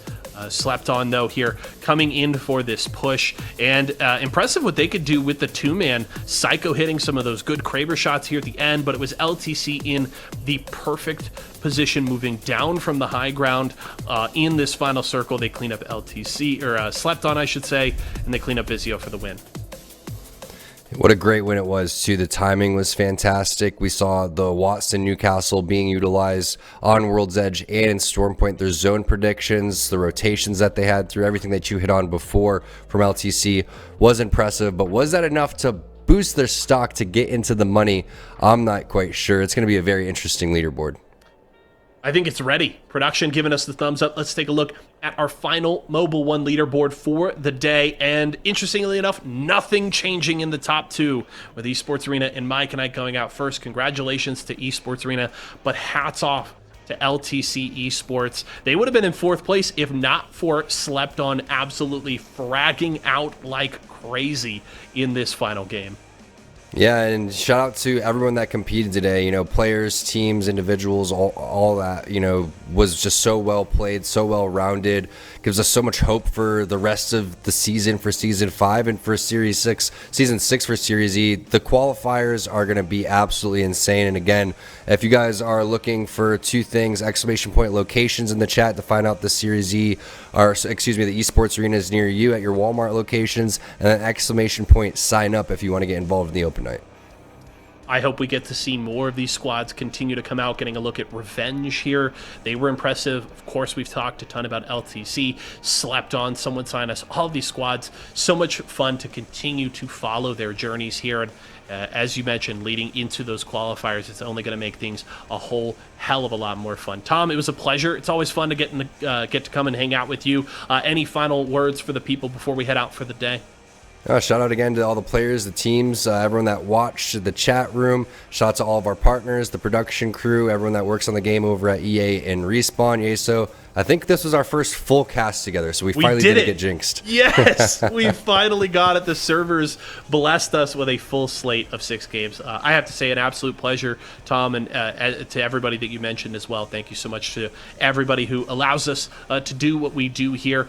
We will be back with more Apex Legends here tomorrow night. It'll be Pro Night. That's going to be, you want to talk about a stacked lobby? It'll be here tomorrow. TSM, NRG, and plenty more. And also, Tripods. If you're a big Nick Merckx fan, he's going to be here tomorrow night, so make sure to keep an eye out for that. But that's going to do it for us here today. For myself, T-Squared, the entire live broadcast crew, and everybody here at Esports Arena, thank you so much for joining us here tonight, and we will see you again tomorrow.